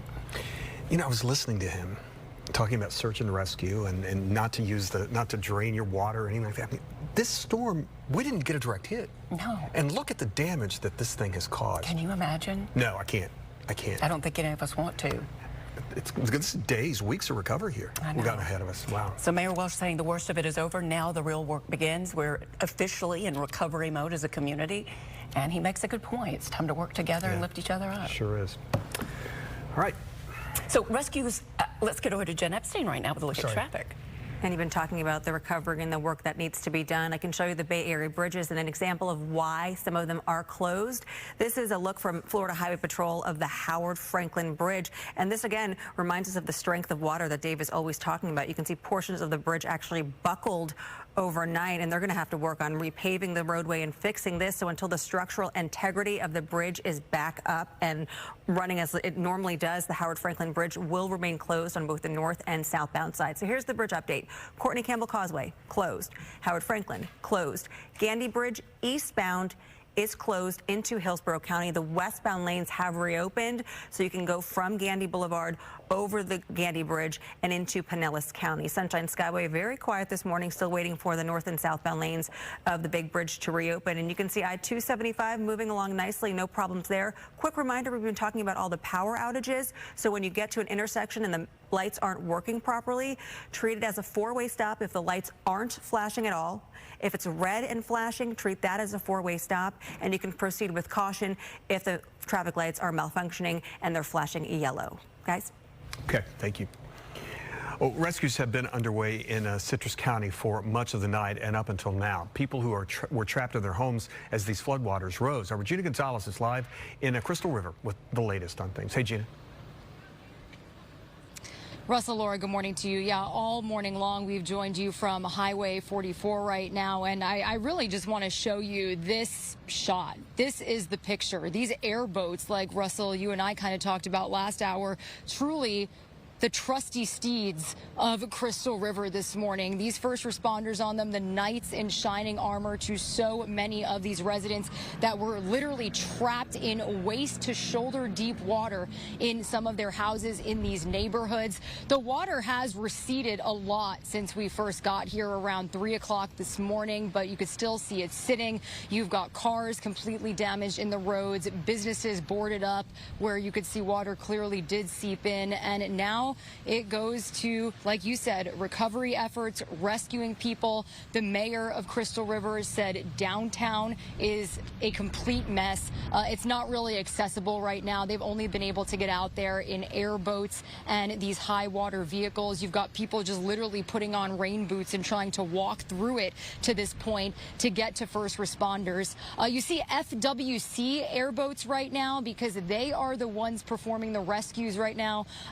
The sheriff's office was out here very early in the morning, and we know Sheriff Prendergast, he is taking a nap, and a well-deserved nap, that is. Him and his crew were out here for 24 hours as Helene rolled through, and they handed the torch over to FWC. You've also got Sumter County out here, Citrus County Fire Rescue, and then you've also got Crystal River Fire Rescue. I actually did just get some numbers from the Sheriff's Public Information Office. They said that they themselves, their office, rescued over 100 people, and then firefighters, Citrus County Fire, rescued between 300 and 400 people overnight. So that really just puts into perspective how many people needed help in the middle of the brunt of these conditions. We know that as of 10:45 this morning, there were 111 total people still in shelters, 17 of those at special needs shelters, 57 at pet friendly, and 37 at the general shelters. That's where a lot of these people that were rescued were taken to, but we actually witnessed some of those folks get picked up by family and friends. We even spoke to one group of people. It was one of the ladies' birthdays. They were here for a birthday trip, and the Airbnb they were staying at, the owner of the Airbnb actually drove here himself and picked them up. So all morning long, you can actually see right now the airport's going back out. Woo, okay. That felt kind of nice. They're still in action, and they will be for some time, but they're loud.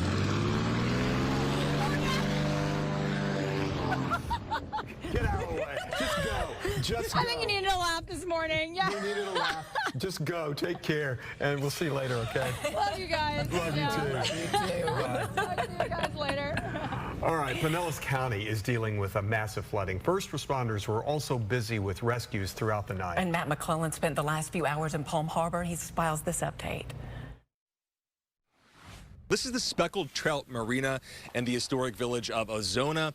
This dock, this floating dock that I'm standing on, along with this dock behind me, these were picked up and carried all the way over from that next marina over here. Pardon me for stepping out of the way, but it really just goes to show the strength of the water, the flood water, the storm surge that came through here. We just had people, of course, out with their phones, people coming through on bikes, taking pictures, taking video of some of this destruction. I also want to show you these power lifts. A lot of people moved their boats from the power lifts in the marina. Some people didn't, and I want to show you what happened with this Suzuki right here. Came right up on shore, right over the flood wall. No telling the extent of the damage to this boat, but really just sort of a snapshot. I would also tell you that on the other side of this brick wall, there's another boat, a Yamaha, that crashed into the back of this house, the lower part of this house. So we're looking at canoes that have been taken down. That's pretty standard fare for a hurricane like this. But then when you look at the street, you will see endless debris, right, in people's yards, people's driveways. Another dock right this way. This is somebody's dock. It was out on the water. It was lifted by these powerful storm surge waters and the wind and carried all the way over here. I will tell you that people out here this morning seem to be in fairly good spirits. There's not a loss of life here. There's a loss of property, which is concerning in and of itself. I talked to one lady who was telling me that inside her home, which I'll point you right this way, this 3-story home, she said she didn't expect to get any effects. She's ridden out storms like this before, but that it was a matter of minutes before on the lower level that flood water, the storm surge started rushing in around her feet, around her ankles, and up to her calves. So folks are out here first daylight. It's only been daylight for a short amount of time, but really taking stock. We haven't been able to show you this until just this hour. So it is going to be a long day of cleanup and long weeks of cleanup in this area and so many others all across our coastal areas. All right, Matt, thank you. You're right. It's going to take a long time to get beyond this. Much more to come this hour. Remember, for the latest on the aftermath of Helene, you can go to fox13news.com and stay with us. We'll be right back.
In Tampa, residents are asked to reduce water usage whenever possible to reduce the impact on the city's wastewater infrastructure. 2 wastewater pumping stations are down due to flooding, including one that processes every customer's wastewater. This comes as we're also getting a better look at some of the flood damage in Tampa. Let's get to Fox 13's Kelly Cowan, who is live on Davis Island for us. Kelly, tell us what the latest is there.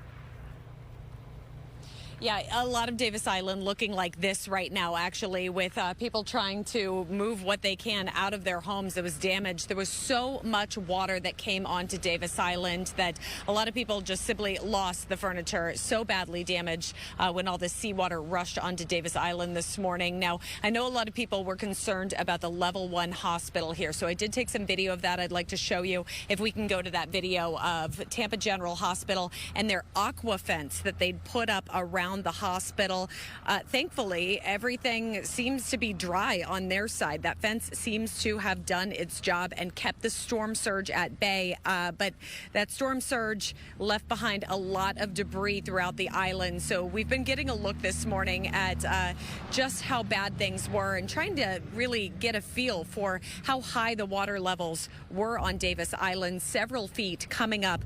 Rescue crews, they were working throughout the night to move people off the island who needed rescue. Emergency officials saying that they received dozens of calls from panicked neighbors on Davis Island who chose to ride out the storm here. Boats, they carried more than 50 people and 8 dogs to safety overnight and into the morning. Water levels have finally gone down, but at points they were so high that emergency officials couldn't even get their high water vehicles back into these neighborhoods to help people who needed assistance. They had to solely rely on boats in some areas. Neighbors, though, tell me some of them still in shock by the sheer amount of storm surge that they experienced. I was speaking with one man who says he's lived in his home here on Davis Island for over 3 decades. He's never seen water in his home. He said he felt safe. He's above 7 feet above sea level, but tragically, they were not prepared overnight for the 2 feet of water that suddenly rushed into their home. The doors, the door we call the dog room or the playroom, the hydrostatic forces forced open one of the doors. The dogs got out. They're little dogs, Chihuahuas and a mini pin. They were swept away. We were able to get all of them except one. 17-year-old Chihuahua. He's very old. He's very frail. He just couldn't make it to high ground. He drowned. That family not only grieving, but also cleaning up quite the mess at this point. And in addition to losing just about everything on the inside of the first floor of their home, they also tell me that they lost all of their vehicles outside as well. And as you can see, this is really the trend, what we're seeing around here. We're seeing a lot of wreckers coming in and out of Davis Island right now, towing away vehicles that were simply damaged and total losses at this point with the amount of storm surge that this island received, and a lot of people just having to bring furniture and things that were inside their homes straight to the curb this morning because of just how badly damaged things were with the storm surge. Heartbreaking, Kelly. So this is just heartbreaking. All right, Kelly Cowan live. Will you just please send them our beloved? Yes. I don't know if you know them, if you're talking to them, but just tell them that we're thinking of them. We're all together. I absolutely will. All right, Kelly, thank you. I don't know, you know what I'm saying? Just my heart is just going out to these people. That's horrible. Yeah, you know, hearing stories like that, it really just breaks your heart. It's hard to imagine experiencing something like that. So, and it was here. Yeah. It happened here. It's just a few miles from here where that happened. Yeah, you know, this is home, and we're certainly, hearts are heavy today for everyone and what they're experiencing on different levels. And, you know, that's a good way to put it. We'll get through it together, but, you know, it's going to be a rough couple of days here, and we're going to kind of jump right in and look at some of these numbers because, yeah, they are shocking. This is going to be a historical event. We look at the storm surge that we've seen around the area, and in some cases, is double of what old records were, up to around 4 feet. Now we're talking 6 and 7 feet of storm surge. Of course, the high side up near Cedar Key, a little over 9 feet of surge was what was recorded there. 84-mile-per-hour wind gusts across a lot of our Bay Area spots. We got low 80s for peak gusts near St. Pete. Clearwater packing a punch, 75-mile-per-hour winds. And of course, surge topping out over 6 feet for all of these areas. So we forecasted 5 to 8 feet of storm surge, and we were right in that window here for all of our areas. And we look at where Helene is now. It's weakened quite a bit since making landfall last night. And look at all of the heavy rain that continues for parts of the Tennessee Valley. Some of those outer rain bands moving through parts of Raleigh right now down to Charleston. And still, things are pretty breezy for us around the area. We're still dealing with those gusts upwards of 35 miles per hour. But I mean, look at all the heavy rain that moved through with this landfall here around our Bay Area spots. At least that was one saving grace. We didn't get a lot of heavy rain. Rainfall totals mostly under 3 inches all across the area from what I've seen. But then you look where that landfall was near the coast of Apalachicola, Tallahassee areas. 6 inches of rain up near Atlanta. 7 inches of rain. I mean, we're talking far inland. Columbia, South Carolina, near Augusta.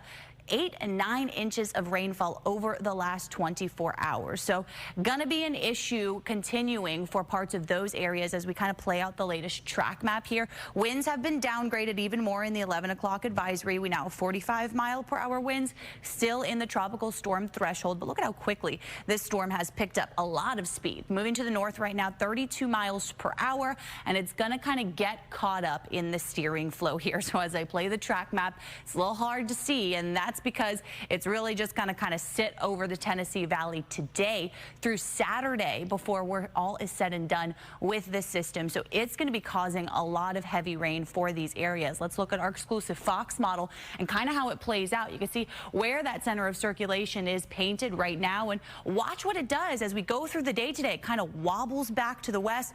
All of the heavy rain continuing to wrap parts of St. Louis, Memphis, Cincinnati, even out near Washington, dealing with those rain bands. We play that out to Saturday.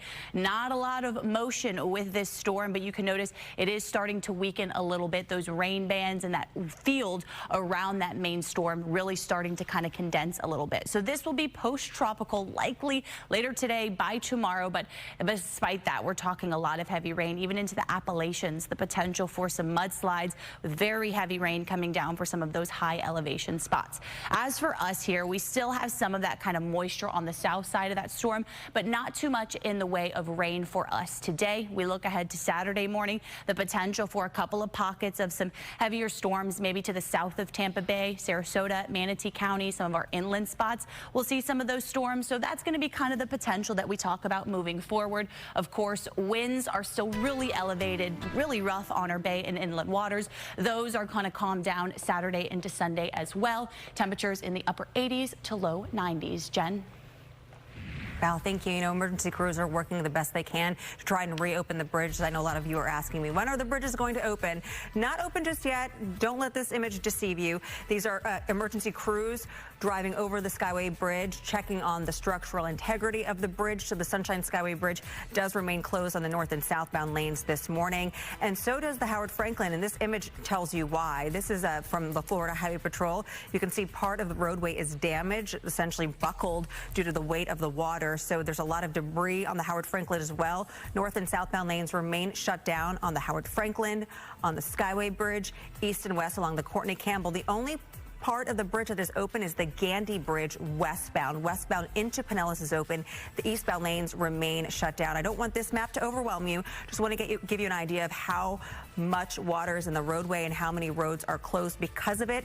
This is just from HCSO. 50th Street, portions of 50th Street, portions of Memorial Highway and State Road 60 is closed, as well as areas along US 41 and 301 through Ruskin and Riverview. So keep that in mind. And I will leave you with this. If the traffic lights are malfunctioning and they're not working at all, treat it as a four-way stop. If it's flashing red, also treat it as a four-way stop. And if you run into yellow flashing lights, just proceed with caution as you would a yield sign. Laura? Can you believe the Howard Franklin? Oh my goodness, I've never seen anything like that. Neither have I. Unbelievable. All right, Jen, thank you. With floodwaters and storm surge, visible and unseen dangers could be lurking in the water. Lumber, vehicles, other debris like glass can get swept up by the rushing waters. Wild or stray animals can also be carried along by the floodwater, as we just heard from that poor man. If the animals are alive, they could bite you. If they're dead, they prevent a risk of disease. And downed power lines can pose electrocution threats. So if you do come into contact with floodwater, the CDC is recommending that you wash the area with soap and clean water as soon as possible. If you do not have soap or water available, then you can use alcohol-based wipes or sanitizer. Immediately get medical attention for open wounds, and wash clothes contaminated with blood or sewage water in hot water and detergent before you reuse them. It can be dangerous. Stay with us. We've got a lot more coming up in the next half hour.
You're watching Good Day Tampa Bay.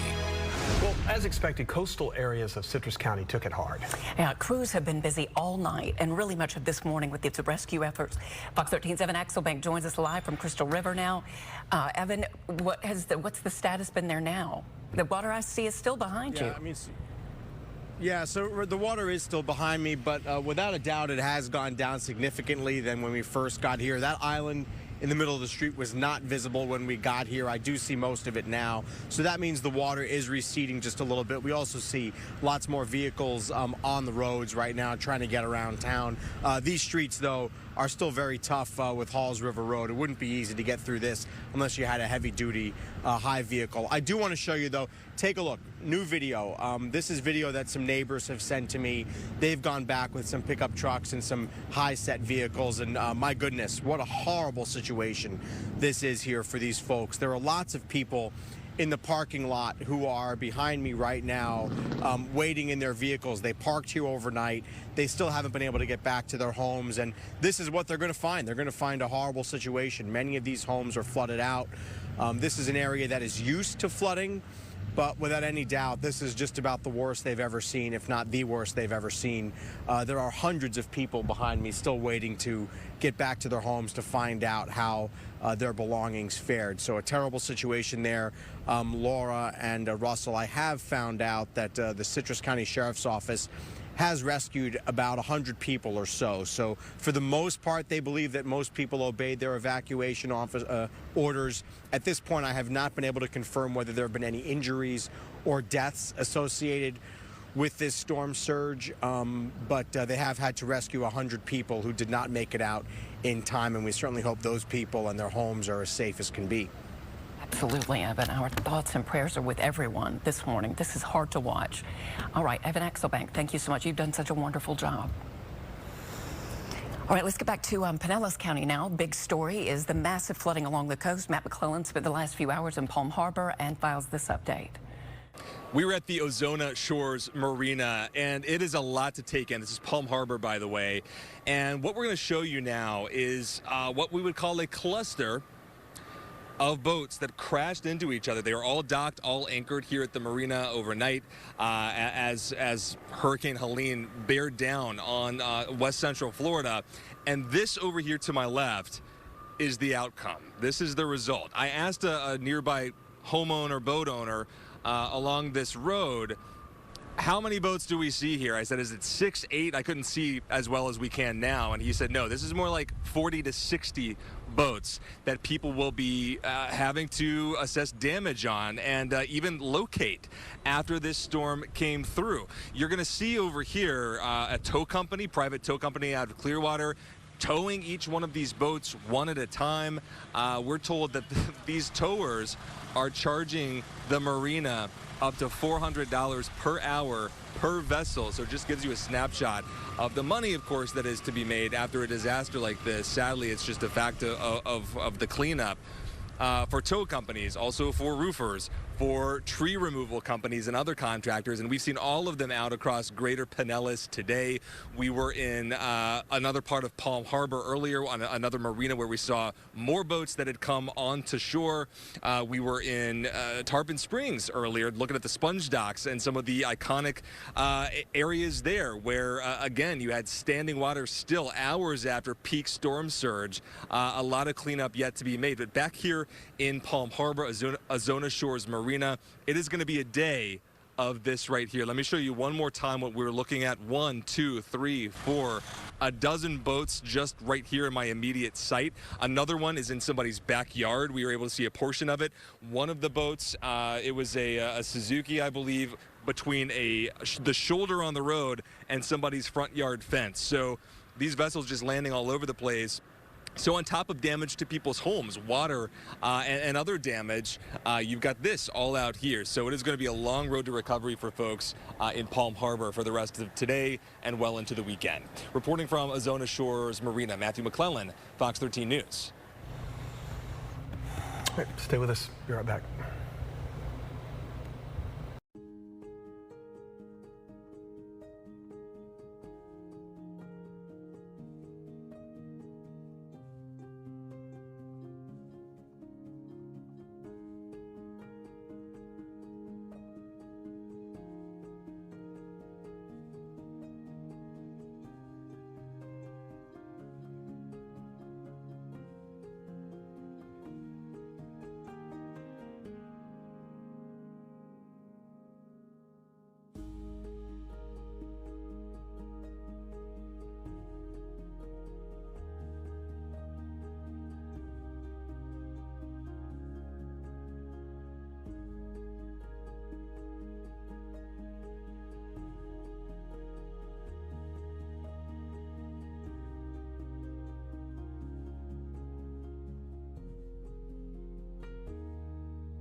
Welcome back. It's been a long 48 hours for everyone in the Bay Area, and we're just starting to assess this overwhelming damage from Helene.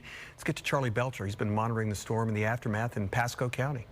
I'm sorry. I misspoke. I'm going to Aaron Mesmer first. We'll get to Charlie next. Thanks. Hey, Aaron, sorry about that. Yeah, hey, that's all right. Everybody wants to hear Charlie at some point, but we'll start with me today, just for now. he'll get his turn again. But we're in Hernando Beach, Russell, and you know, the situation, unfortunately, in the last couple hours has pretty much remained the same right along Shoreline Boulevard. And, you know, if you take a look at a map, you can kind of see why there's still water in this road, because this road sits in between the Gulf and then some waterways over in Weeki Wachee Gardens. So there's water on both sides of this road, and there is just so much of it that it's going to take a while for it to all recede. So there are still dozens, probably hundreds of residents, if not more than that, waiting to get back to their homes in Hernando Beach, in Arapica, Pine Island. The roads are still closed leading into there, and at this point there's really no time frame on how long it's going to be until those roads get back open.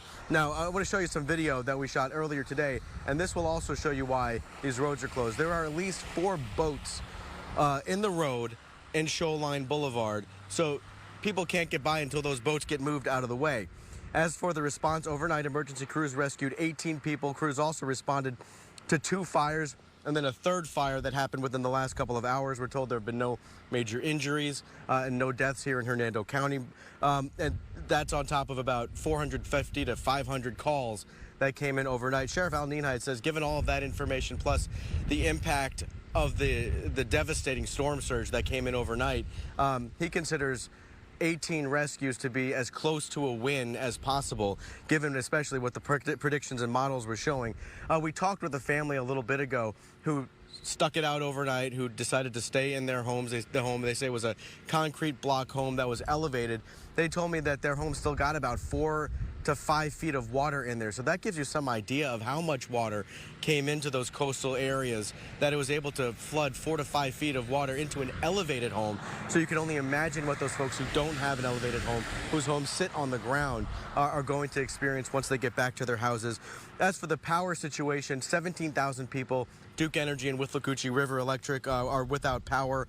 Again, we're told, just as we're hearing around the Tampa Bay area, there's no telling how long it's going to be before all those people get power. It's going to be a long process. We've seen several utility trucks come through here. We've also seen several kind of a convoy of National Guard folks who have come through here, still assessing the situation, trying to see what the damage is down by the coastline, Russell, because once they figure out what that looks like and if it's safe for emergency crews to get in, at that point they'll be able to, you know, reopen the roads once the water is gone, the boats are gone, and then get some folks back to their homes and assess the damage themselves. But it's going to be a while.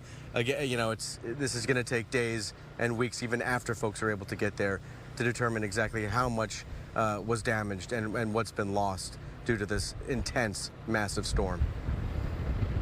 All right, Aaron. Thank you. Talk later. And so for all of us, it's been a long 48 hours, and we're just now starting to assess the overwhelming damage from Helene. Charlie Belcher has been monitoring the storm and the aftermath for us in Pasco County. Hey.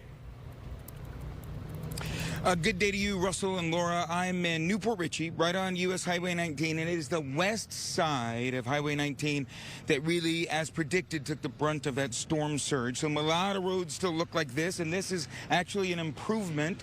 The waters are starting to recede a bit. All right, so that's a motel over there. The entire first floor of that motel flooded. In fact, some of the people staying over there tell me that the waters rose up above. You can see where the air conditioning unit, you know, on the inside of a motel room, they were up higher than that. So everything on the first floor, a total loss. And literally, it's been now 12 hours. It was 12 hours ago, right about now, the calls started coming in to 911 that people who did decide to stay in the evacuation zone and ride out the storm realized they were in trouble. They, emergency responders, have been all over these neighborhoods searching, saving people, doing water rescues. They know they're going to find plenty of loss of property. What they hope they don't find is a loss of life. I pray that if there are none, it'll be a miracle. I will tell you, and we're praying for it. We're hoping for it, but we're preparing for the opposite, just in case. We don't know. I'm out here right now just seeing what I can find and see what I can see right now. Message to residents right now. No, those who did evacuate, they can't wait to get back and see what happened to their homes. What's the message to Pasco County residents on either side of the county at the moment? Yeah, safety first, right? Don't put yourself in any unnecessary risks. Let our teams do their jobs. We're having our building department going out, doing damage assessment, and our first responders are still in rescue operations right now. So please just be patient, but more importantly, be safe and don't take unnecessary risks. That's the key. Be patient, be safe. You hear another siren off in the distance. That has been the sound of certainly the west side of Pasco County and certainly all up and down Highway 19. That's been the sound you've heard all morning. We've saw Coast Guard helicopters in the sky, Russell, doing circles. We've seen all sorts of law enforcement, EMS. You asked me earlier this morning if I've ever seen anything quite like this. And I grew up in Hudson. Yeah. I don't ever remember seeing anything quite this widespread. I mean, of course, Hudson Beach floods, we have flooding here and there, but this widespread and the feeling from, we were at the area all the time for the Pasco Sheriff's Office and the Pasco Fire Rescue. Even the feeling, the intensity, the anxiety, it's never quite been this intense. We're all going to remember Hurricane Helene for a very long time. Yeah, we sure are. All right. Thank you. Okay. Yeah, and as we're talking about how widespread this is, I mean, this was really a storm for all of Florida. I have family in St. Augustine, they're without power. Family in Punta Gorda, they just sent me a picture. A foot of water rushed into their house last night. So, and Dave was telling us that Lake Pontchartrain in Louisiana got damaged from this storm, 200 and something miles away. Yep, 9 inches of rain up into parts of South Carolina, Georgia from this storm. So we got the worst of the storm surge for sure, but all of the flooding, now that's going to be a big concern all across Tennessee, the Carolinas, Georgia as well, already dealing with it. There's a look at the storm when it made landfall. That was a little after 11 o'clock last night, right near Perry, Florida. 140-mile-per-hour winds at landfall. That put it as a powerful Category 4 hurricane. Now that is weakened. It's moved pretty quickly off into the north. So still on the south side of that, we still have some pretty strong winds here around the area. Gusts of 30 miles per hour right now in Brooksville, just below that in Sarasota.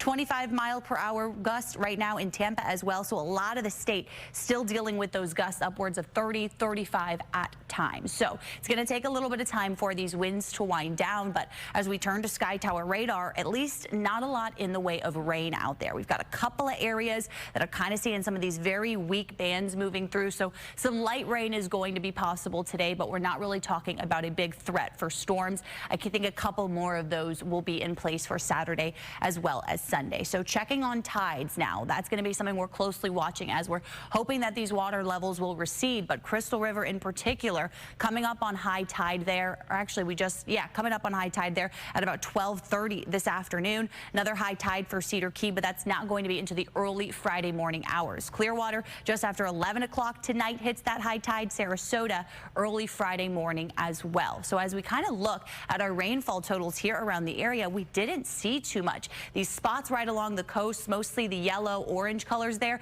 that's 2 to 3 inches of rain. So overall, didn't get a whole lot of that, but we flip over to the Big Bend and watch that track up into Georgia and the Carolinas, where, as I already mentioned, 6 to in some cases 9 inches of rain fell for them once it made landfall. So as we take a look at your futurecast, kind of what we're expecting through the rest of the day today, it looks like some heavier pockets of rain and storms further to the south of us. So West Palm down to Miami, maybe they see a couple of those rain bands moving through today, but not too much in the way of rain for us. We kind of play this out to tomorrow morning, where there is the potential for a couple more of those to move through. So we've kind of bumped up storm chances back up to that 40-50% range for tomorrow. And again, even into Sunday morning, still the potential for some of these to move through. So more of those passing showers and isolated storms into the weekend. And as we take a look at your marine forecast, very rough out there today, but we're going to start to watch those waves and those winds pull back, especially by Sunday, looking at a light chop with seas down to 3 feet. And I wanted to just give you a quick check on the rest of the tropics because, yeah, things are busy out there. We're watching several other systems, so we'll continue to keep an eye on these. And of course, all the updates are on My Fox Hurricane, and we'll continue to update you on air. We have our regular newscast coming up at noon, but there's a quick check on your 7-day forecast. Jen? And Val crews are working to get those big bridges open as soon as they can. We do have an update on the Howard Franklin Bridge, and that's where we'll start this morning. Howard Franklin, southbound lanes along 275 over the Howard Franklin now open. That means you can leave Hillsborough on 275 southbound and head into Pinellas County. Unfortunately, the northbound lanes on 275 are closed, and here's an image as to why. They have a lot of work to do to restore the bridge this morning, so this is going to take some time. Northbound 275 over the Howard Franklin remains closed this morning, and so do the north and southbound lanes of the Sunshine Skyway Bridge. Pretty image, but drivers are not able to access the Sunshine Skyway. The Gandy Bridge, the latest update is that the eastbound lanes remain closed. Westbound from Hillsborough into Pinellas County is back open. Your Courtney Campbell Causeway completely shut down on the east and westbound side. And again, remember those malfunctioning traffic lights to treat it as a 4-way stop if it's not working or if it is flashing red. If you see flashing yellow lights, make sure you treat it as caution as you would a yield sign. Stay with Good Day Tampa Bay. More coming up after the break.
Oh, welcome back. It's 11:48 and we're wrapping it up here, moving into the noon hour. Shore Acres is known to flood. We know that.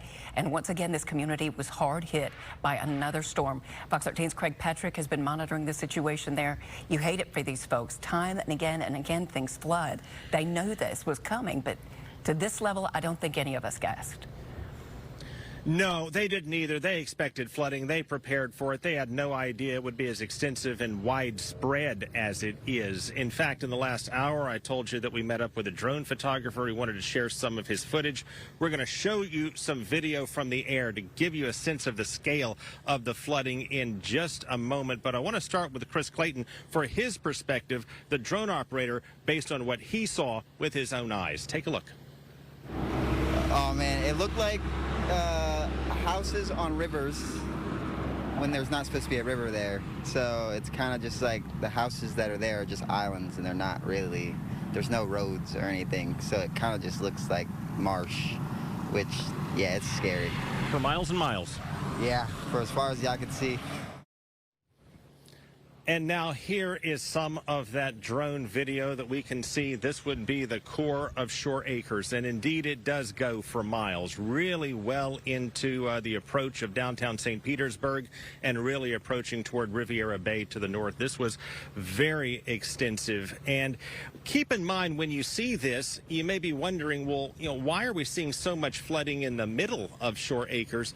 And it's how Shore Acres was designed. Well, it was built on marsh with infill, and ultimately the edges of Shore Acres are a little higher than the middle. So it's kind of a bowl where water, from a surge, and we're talking about 6'3" in this case, just pours in and inundates the middle, the edges as well, and then takes a little longer to recede. So, the good news is that a lot of the flooding has receded, but there still is a long way to go, especially on a lot of the side streets. We don't know exactly how many homes have flooded, but by rough estimate, look, you go back to Idalia, you're talking about 1,200 homes. In this case, it would seem to be certainly more than that, and the damage more extensive than what we saw from Idalia, and of course from the December storm as well. So, a rough estimate might be around 1,500 homes. And that would just be in the Shore Acres area. But of course, that will take weeks, months, and likely years to ultimately sort out based on all the insurance claims that will likely come in. And it will take a long time for all of these families to rebuild, of course, as well. Man, I tell you what, that drone video really brings it home. What those folks in Shore Acres woke up to this morning. Yeah. All right, Craig, you guys be safe. Well, we'll talk to you soon. Thank you. And, Madeira Beach is another part of Pinellas that was hit hard, and damage assessments there are just beginning. We got a chance to see some of it earlier from our friend Captain Dylan Hubbard over at Johns Pass, and we're going to go back to him live. And Dylan, we understand you're on a boat, yes? Yes. Yeah, we're on a boat. We're headed back to Johns Pass now, and we're going to continue moving around and just seeing what we can do, who we can help, and continue to evaluate current situations and people on and off boats. It's just take it one step at a time. You got to eat an elephant one bite at a time, and that's essentially what we got is an elephant of a problem. But luckily, everybody's safe. Boats are safe. We can rebuild the rest. Tell us what you've been seeing so far. It's hard to explain other than just using the words like devastation. It is very sad what's happening. A lot of boats up in the mangroves, a lot of boats in people's yards, at the Madeira Beach Municipal Marine. Definitely. Dylan, we lost Dylan. I apologize. We were going to try to do this while he was out on the boat, and it's just not working. But I mean, we saw him earlier. We saw Johns Pass earlier, and we're seeing serious damage. Yeah. All right. So many of the rescues we've seen this morning have been out of Citrus County.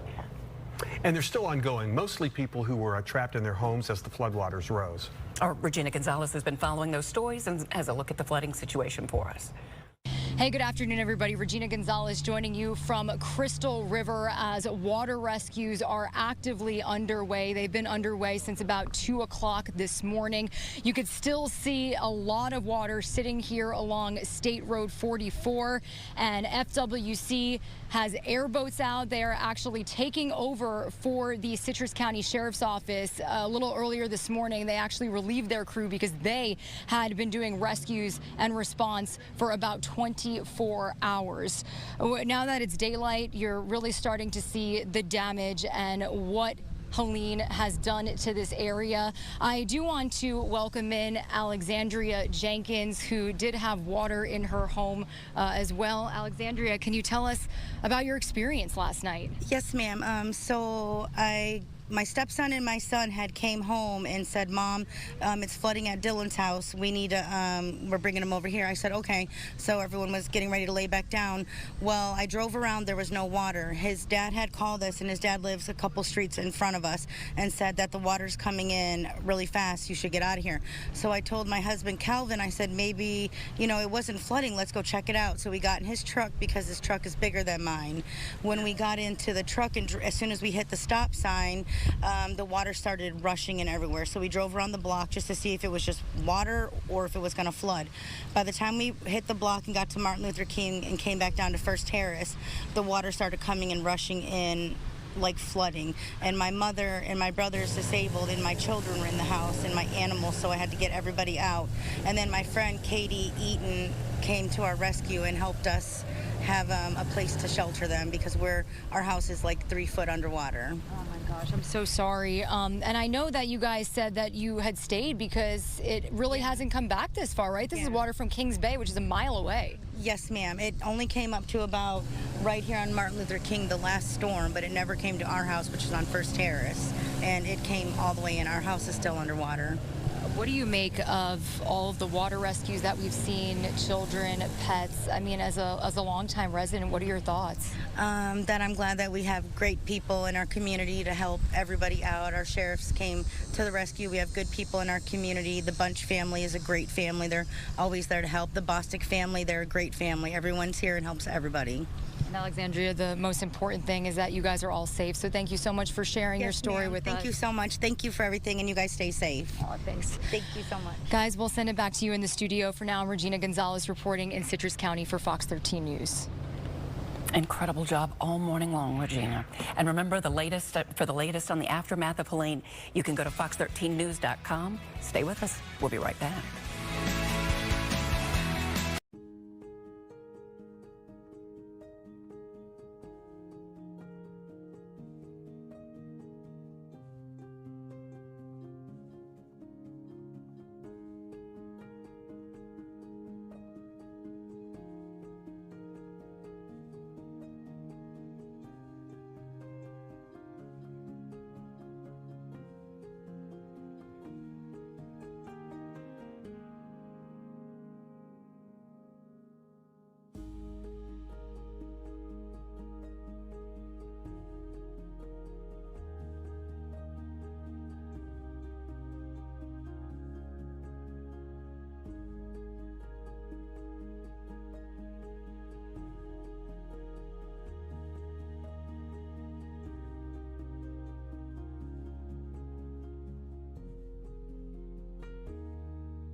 All right, welcome back. Again, we're going to get a last look at some of the damage that we've been seeing in and around the Bay Area. It's significant. Let's just go ahead and start with the first clip that we've got. If we could take a look at this Shore Acres. Craig Patrick has been there surveying that, but this drone video really highlights how much damage, the scope of it, how much of Shore Acres truly was underwater. I mean, it's amazing when you look at all of these pictures and these images that this drone got. I mean, how bad this is turning out to be. Don't forget that all the barrier island bridges are still closed this morning, so if you are on the barrier islands right now or you need to get on them, it will be a while before you're able to move back and forth. This is St. Armand Circle over in Sarasota. Oh, we haven't seen that yet. This is the first time we're seeing this video. Look at this, I guess sent by, I guess, their police department there. But again, it looks pretty much like what you were seeing on Shore Acres. It's much of it just cut off from the rest. And you can see how far the storm surge goes into town, how far the water carried all the way. Let's get to this Cortez Road. This is Manatee County. Do we have that? Cortez Road. Look at this. Debris everywhere. So our crews are going to have a lot ahead of them. All right, that's it for us. Noon show starts right now. Hey, Linda.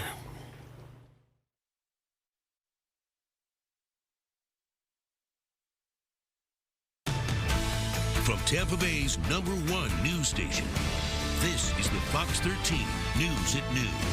Thank you both. Now at noon, Hurricane Helene leaving devastation across Tampa Bay. Some barrier islands still cut off, with homeowners still unable to get a look at the damage. Emergency crews were busy overnight with hundreds of rescues for those who opted to ride out the storm. Good afternoon, everyone. I'm Linda Hurtado. Thanks for staying with us. As the sun rose this morning, we were getting our first look at damage from across Tampa Bay from Helene, and it is extensive. This is a look from above at St. Armand's Circle in Sarasota County. Take a look. All of the roads around that circle flooded still, looking like a river. You can tell if you get a close-up in there that this water has gone into the businesses there, and these barrier islands will probably be closed for quite a while because there's no access. As you can see, you simply cannot drive around there. So if you have any intention on going to Lido Key or St. Armand's Circle or any of these barrier islands, you need to check with us or call the Sheriff's Department first, because most of these places you just cannot get to. A terrifying sight now in Pinellas County, if we can go to that overnight, with a fire breaking out in the midst of all the flooding. While the Pinellas County Sheriff's Office and South Pasadena Fire Department were conducting water rescues, they came across this house on fire and large objects like dumpsters floating through the waters. A friend of mine in Tierra Verde found an entire ice machine next to her pool. Debris from the floodwaters floating around all of our neighborhoods right now. The Gandy Bridge partially reopened. This morning, the westbound lanes were opened up again. That's leading into Pinellas County from Tampa. Eastbound lanes, however, remain closed. And as for the Sunshine Skyway Bridge, northbound lanes just reopened a short time ago. As we just got word, part of the Howard Franklin, maybe they're changing it as I'm reading this, part of the Howard Franklin Bridge now open. It is the southbound lanes heading to Pinellas. It may take a bit longer to reopen the northbound lanes. In some photos that we're receiving from the Florida Highway Patrol, you can see that the lanes are covered with debris. Light posts have fallen over. Parts of the shoulder appear to be eroded, or the road even buckled because of the constant pounding by waves yesterday. That is just a short check on what is going on. Before we show you more video from around the viewing area, let's check in with meteorologist Jim Weber. Jim. Yeah, I mean, just when we're looking at what's happened across the area, what's just so amazing to remember is this is what happened from a storm that passed from over 100 miles to our west. This did not make landfall. This just dragged that bad side of the storm over us. But again, the center of the storm was over 100 miles to our west. Just a massive, massive storm. And the storm surge is what everybody's going to remember from this storm. That surge causing just a devastating flooding. Look at some of these numbers that we saw. Cedar Key, 9.30 feet for that storm surge. Old Tampa Bay, 6.83 feet. So all of these numbers that you see on here, St. Petersburg, 6.31, Port Manatee, 6.04. All of these are new records. That's not something that you want to be doing, is setting new high records like this, but this was something that we just basically have not seen here, that kind of a storm surge. You look at the winds, notice right along the coastline, we saw these winds gusting to hurricane force. Up in the Cedar Key, closer to where the center made landfall, 84-mile-an-hour wind gusts. St. Petersburg, though, saw a wind gust to 82 miles an hour. Clearwater Beach, right on the beach, 75-mile-an-hour wind gust. So right at that hurricane force. Tampa International, I saw a wind gust up to 68 miles an hour, and it was all in the evening as those winds were switching around more towards that south and southwesterly direction, which we had been talking about for days would be that peak period that we would see that maximum surge. We would see the worst of the weather as this was dragging its way through. Now, a lot of this has worked its way through Georgia, now up through the Carolinas. Devastating flooding going on across portions of the Carolinas. Back in the Tennessee and Kentucky, you can see the very heavy rain, very strong winds along the coastline of South Carolina and North Carolina as well. So the winds are steadily dying down. So it's not about the wind anymore. It's just all the heavy rain that will continue to fall from this system as we go through really the coming days. Currently moving to the north at 32 miles an hour, so still a very quick moving storm. But you see what it does? It gets stuck right over Kentucky and just kind of does a little twirl there.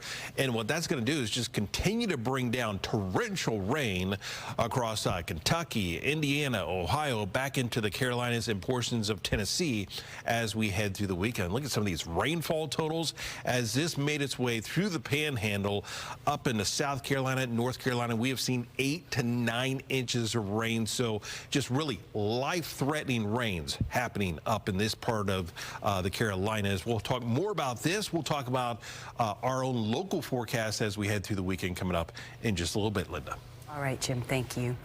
We want to share some video shot this morning from Treasure Island. This is along Gulf Boulevard, and as you can see, the roads are really still covered with sand and debris, along with water in some places. Earlier video that we shot showed large boats smashed up against homes in this area. We're told that search and rescue still underway. Obviously, this part of our area is still closed. Most of the barrier islands are because, as you can see, the roads are simply impassable. They're covered with sand and in some cases still with water.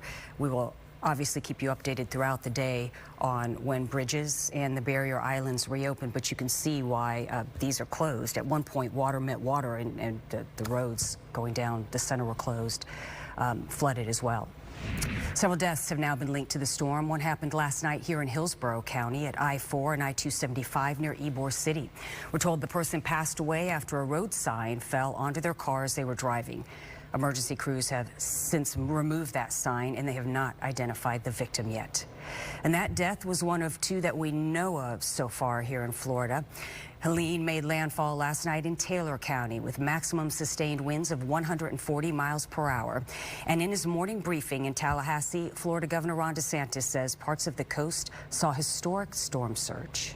We saw storm surges in many parts of the west coast of Florida that exceeded what we saw in Hurricane Idalia, which took a similar track.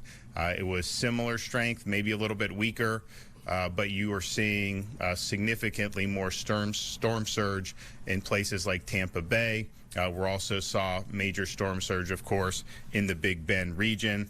We did report that there was a traffic fatality last night.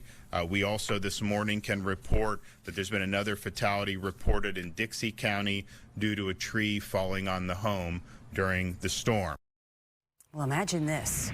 Calling your neighbor to tell them their house burned down. That's what a gentleman in Ruskin had to do. A home on Blue Heron Boulevard had an electrical fire and the owners are out of town. Their neighbor, who's also a friend, had to call and let them know. Other homes there had between 1 to 2 feet of water inside. About half of that neighborhood evacuated and half stayed. We are getting a better look today at the flood damage in Tampa. We're seeing a lot of it on Davis Islands, which was cut off during the storm. Fox 13's Kelly Cowan joins us live from Davis Islands with an update. What do you have for us, Kelly? Linda, good morning. We're seeing trees down throughout the island. A lot of saltwater inundation, as you can imagine, with the storm surge. And you were just going over a house fire in Ruskin. Well, they had a major house fire here that we actually saw very early on this morning here on Davis Island. And we actually just stumbled upon that structure here. We're going to have a live update from our Ariel Placencia at 12:30 to go over exactly what was caused, or what caused this fire and what went on with this fire. But we saw this from clear across the bay. From several miles away, you could see this house fire burning. So it was a very large fire. What fire rescue told me this morning is that they actually couldn't get to this fire when it was going on because this island was so inundated. Let's take you to some video earlier, and we'll start off with the seawall, the barrier that was built around Tampa General Hospital, the area's Trauma 1 center, and they built that seawall, the aqua wall, the aqua fence around it to protect it because they were expecting 5 to 8 feet of storm surge, and that's what it sounds like they experienced here on Davis Island. Now, from what I could tell, everything looked clear and dry on the hospital side of things, but that was certainly not the case on the rest of the island. We could see the debris trail just about everywhere we've been on the the island, and the water levels seem to have come very high up. Emergency crews received dozens of calls from panicked neighbors on Davis Island who chose to ride out the storm here. Boats, they carried more than 50 feet and 8 dogs to safety overnight, and this morning water levels, they have finally gone down, but some neighbors here are just still in shock by the sheer amount of storm surge that they experienced. One man telling me that he's lived in his home here for over 3 decades. He says he's 7 feet above sea level, but tragically they were not prepared for the extra 2 feet of water that suddenly rushed into their home overnight.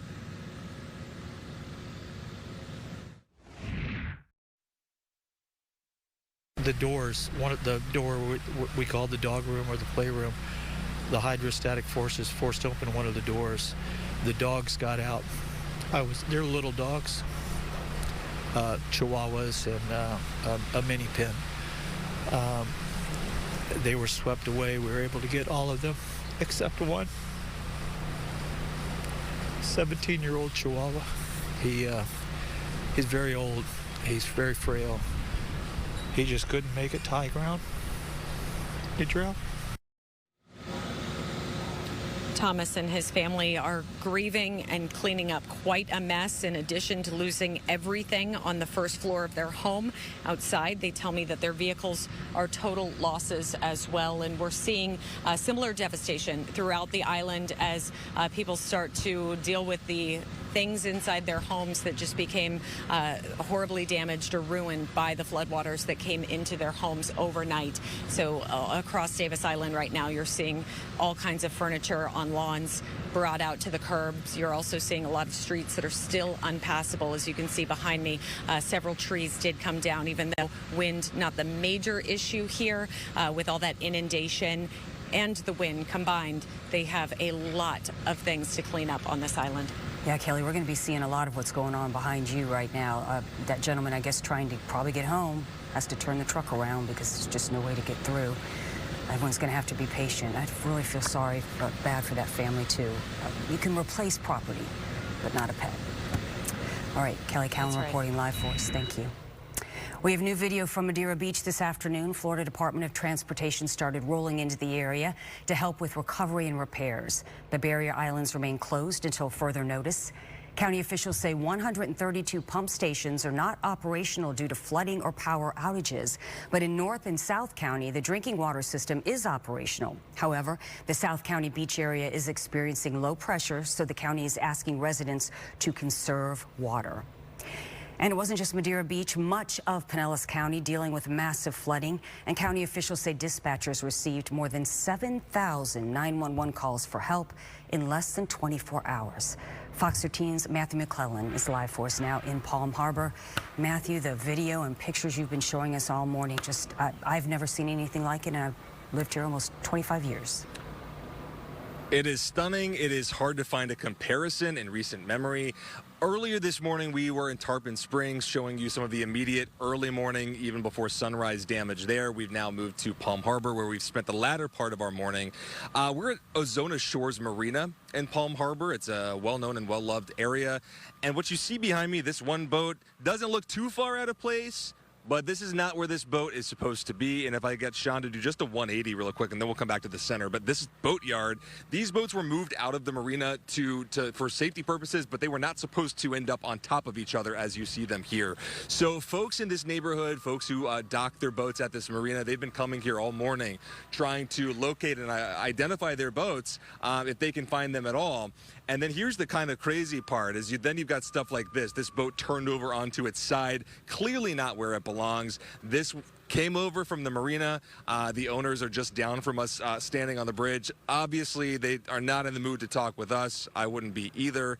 And let me take you a little farther as we approach the bridge, because this one person, this one family, their boat ended up in somebody else's yard. So just across the water, you'll see I believe, or did they move it? Yep, it's still there. This blue and black boat traveled quite a great distance from this storm surge and these hurricane force winds to get here. So their plan is going to be not to tow it as we've been seeing from the road, but they're going to get another boat, they hope, to pull it from the bushes and from the shoreline here into the water, and that's where it's going to go. Last thing before I let you go, I want to show you this tow truck here. They're about to move this boat, I believe, or there might be another one. It's just been a steady stream of boats getting lifted and towed out of here. So it is hard to see. It's devastating, especially for the people who own these boats. It's a loss of property. Fortunately, in this immediate community, Linda, there is not a loss of life reported, and that is a silver lining to all of this. But you really do come to understand just the might, the power of nature during an Atlantic hurricane season. Yeah, we're surely thankful that there was no loss of life. But Matt, let me make sure I understand. So they took the boats to the marina to protect it from the storm, and the storm still got them. Well, some of these boats were moved out of the marina because I believe there was some crowding, so they moved some of them out and so they put them in the boatyard. But then, of course, after the storm surge and the hurricane force winds, they ended up on top of each other, and then others that were left in the marina, they also ended up on top of each other. So it's, I feel like cluster is probably the most accurate word to use for what we're seeing here. And the estimate that we got from people with pretty good knowledge of what we're looking at here estimated 40 to 60 boats all on top of each other at Azona Shores Marina this morning. Oh, my goodness. 40 to 60. All right, Matthew McClellan reporting live for us. Thank you. Let's check now on our southern counties. We have a crew in Sarasota County on Siesta Key assessing the damage there. Although the water has receded in most places now, reports say water levels were about waist deep when surge was at its peak. The storm also picked up and moved a lot of sand. Some side streets still have about a foot of sand on them. Officials say they're evaluating the area now so they can let residents and business owners into the area as soon as possible. Residents we spoke to say Helene was like nothing they've been through before. Terrible. Yeah, I've owned here since 1983. We've been here when other hurricanes come through. I'm actually from Minnesota, but we get down here every couple months. And yeah, this is, probably one of the worst ones. We've had a couple that have come towards Sarasota and then cut in at Punta Gorda. And this one obviously didn't hit here, but a lot of damage through the area. And we're told the Sarasota County Sheriff's Office is using airboats to get into areas where there is still water. And in Manatee County, this is video from Cortez Fishing Village. You can see debris and damage scattered just about everywhere. The community saw about 4 to 5 feet of storm surge. There is all the debris cluttered around. Big tractors and dump trucks have also moved into the area to clean up the island, but officials say it will not reopen to residents anytime soon. There's also a significant amount of sand on the roadways, and that makes them impassable, which is an issue we're hearing really up and down the Gulf Coast. Stay with us. Our coverage continues with another update from Jim when we come back.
everybody. There will be a lot of takeaways from this storm for sure, but what sticks with me is that you all really did call this early, that it was going to be a storm surge meets high tide in the middle of the night problem, and that's exactly what it ended up being. Yeah, I mean, and that's what we try and do with each one of these storms, because we're always talking about every storm has its unique characteristics, and this one, it was going to be about the storm surge. It wasn't necessarily going to be about the heavy rain. Or the winds even. Or the winds. I mean, the wind is what really drove all this, but that surge along the coastline, that was going to be probably our biggest issue, and unfortunately, it kind of worked out that way. Now, you look outside right now, and things just continue to settle down. We were showing this picture so many times yesterday, and just watching those waves crashing over this seawall. So things have improved dramatically. You got the sun on the buildings, and you can easily see the wall there. So things are going to be settling down, but it's all about the cleanup right now. Look at the storm surge. There you see it. Up towards Cedar Key, 9.3, Clearwater 6.7. These are all records, by the way, and they were right in that range of what was being forecasted with that storm surge. It was hard to really convey that because we were talking about just really kind of seemed like ridiculous numbers, but that is exactly what we had with this storm working its way through. And then you see those wind gusts right at hurricane force, right along the coastline in many, many locations. So still a lot of activity going on. You can see all the heavy rain through Kentucky over into the Carolinas, and then still looking at these winds over tropical storm force, gusting at least along the coastline. So this system, it's still going to take some time to just kind of wind down. Right now, winds are at 45 miles an hour. Still moving to the north at 32 miles an hour. But what's going to happen with this, it's going to continue to work its way up towards Kentucky and then just kind of start to spin and wind itself down. So the issue will be, it's just going to continue to bring a lot of heavy rain all through the Carolinas, through Kentucky, heading over into Indiana, Ohio, stretching all the way back towards Illinois and Arkansas and Missouri, seeing some of the heavy rain as well, and it just kind of rains itself out as we go through the next several days. But it is going to bring a lot of flooding rain, and it's already done that. Really some devastating flooding up through Georgia. We've seen video of rescues in Atlanta, up through the Carolinas, up towards Asheville, to Boone, North Carolina. Just amazing video there of flooded streets, flooded all through downtown. And unfortunately, we're going to just continue to see more and more of that kind of video coming in. But still, we got a lot of these quick clouds and a few showers working their way through. Here it is on Sky Tower radar. Nothing compared to what we had yesterday, but from time to time, you will see some of these quick moving showers moving through the area. But with the sun, temperatures are warming up. Here in Tampa right now, we're at 85 degrees. Brooksville, 88. Down to our south, we're seeing those temperatures pushing into the upper 80s, close to 90 degrees right now, down towards Miami. Fox model shows more of these showers as we go through the day today. Heading into tomorrow, really all through the weekend, we'll see these quick moving, passing showers from time to time as we go through primarily the daytime hours, but kind of all pulled into a lot of this. So really about any point in the day, you could see some of these quick moving showers. So for today, it's breezy, it's warm, it's humid. We'll see a few isolated showers, daytime high at 89 degrees. Then for tonight, partly cloudy, just a muggy night, low temperature down to 78. As we head into tomorrow, scattered clouds, more of these passing showers. Again, they will be fairly fast moving, so not a whole lot of accumulation of rain, but you do have to kind of watch out for these. Daytime high tomorrow, right around 89 degrees. The low tide comes up at 6:32 this evening. The extended marine forecast, conditions slowly winding down, starting to settle down across the Gulf and the Bay as we go through the entire weekend. 7-day forecast. There we have that rain chance right around 20% as we head through the day today. And then those daytime highs, they stay in the upper 80s to low 90s all the way into next week. Linda. All right, thanks, Jim. We are heading to Pasco County next. More of our coverage of Hurricane Helene's aftermath right after this break.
Pasco County, emergency responders made almost 200 rescues overnight.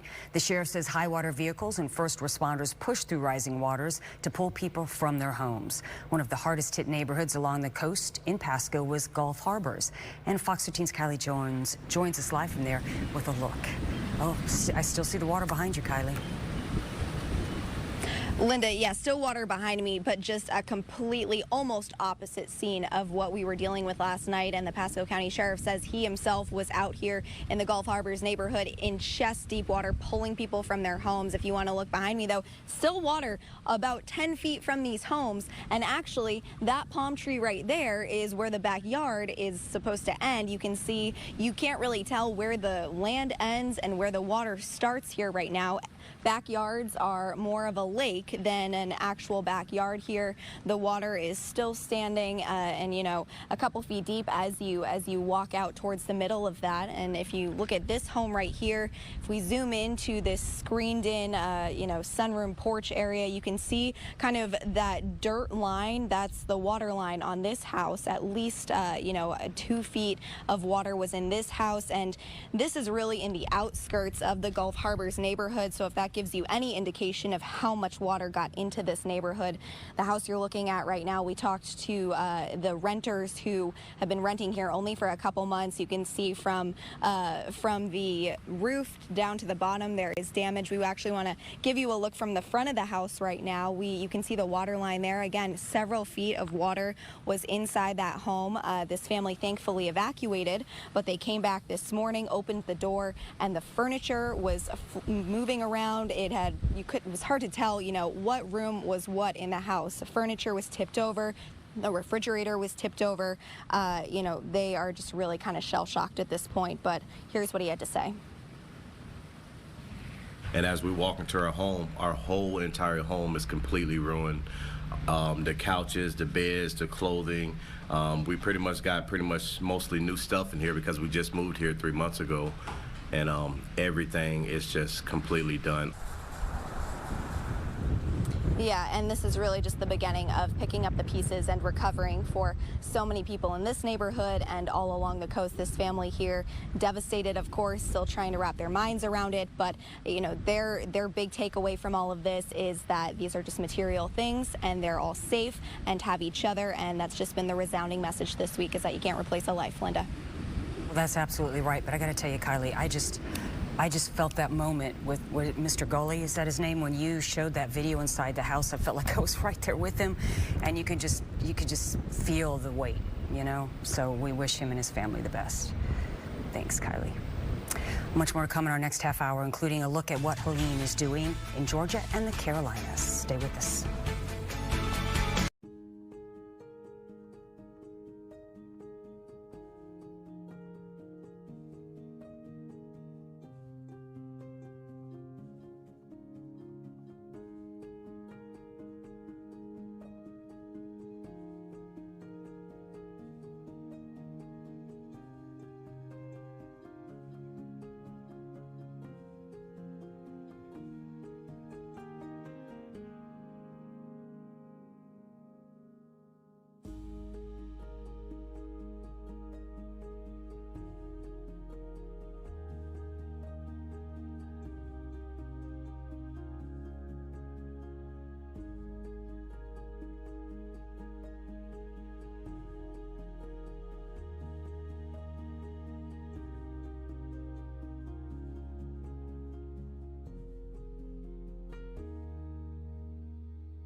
watching the Fox 13 News at noon.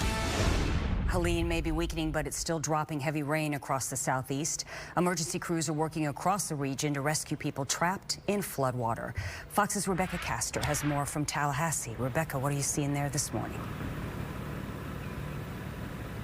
Linda, here's some of the damage that we're seeing in Tallahassee. This is really the worst of it that we have found. We have a large tree here that fell on top of this apartment complex. Tallahassee was originally bracing for a direct hit last night, but the storm shifted further east, making landfall closer to Perry, Florida, about 50 miles southeast of here. So we know that record-breaking storm surge fell all along the west coast. By you guys in Tampa Bay, even a lot worse than what residents are waking up to here in Tallahassee. The focus is now on Georgia, with Helene's heavy rain putting Atlanta under its first ever flash flood emergency. This is way worse than anything we've seen. Crews are deploying across the city to rescue people caught in floodwaters, including this mother and her child who found themselves trapped on top of their car during a strong current. Once they got the boat over to them, we were able to load them into the boat, bring them home back over here to dry land and get them out safely. Forecasters say Helene dropped more than a foot of rain across parts of the state and spun tornadoes that left multiple people dead. The storm was also deadly in Florida, where recovery efforts are beginning after it made landfall in the Big Bend region as a Category 4 hurricane. As soon as it was safe to do, and even in many cases probably wasn't perfectly safe to do, search and rescue operations were conducted to help people that were in distress. Emergency crews are working to rescue people trapped in their homes and cars due to heavy flooding. And officials say the conditions could get worse as rivers and streams rise due to storm surge. We have responded to over 200 medical and fire-related calls, anywhere from power lines down to burning vehicles, burning homes, and as well as any traffic accident. It's not just talking about power outages. This morning, we were looking at over 1 million homes without power in the state of Florida. That number is coming down as crews are out there working to restore power as quickly as possible. We know thousands of linemen are deployed all across the state. Linda. Oh, I'm so glad to hear that there was worse damage for a while there last night, Rebecca. We really feared for Tallahassee. Thank you. Well, our northernmost counties are going to see the most impact from Hurricane Helene. There are reports of historic and catastrophic storm surge in places like Citrus County.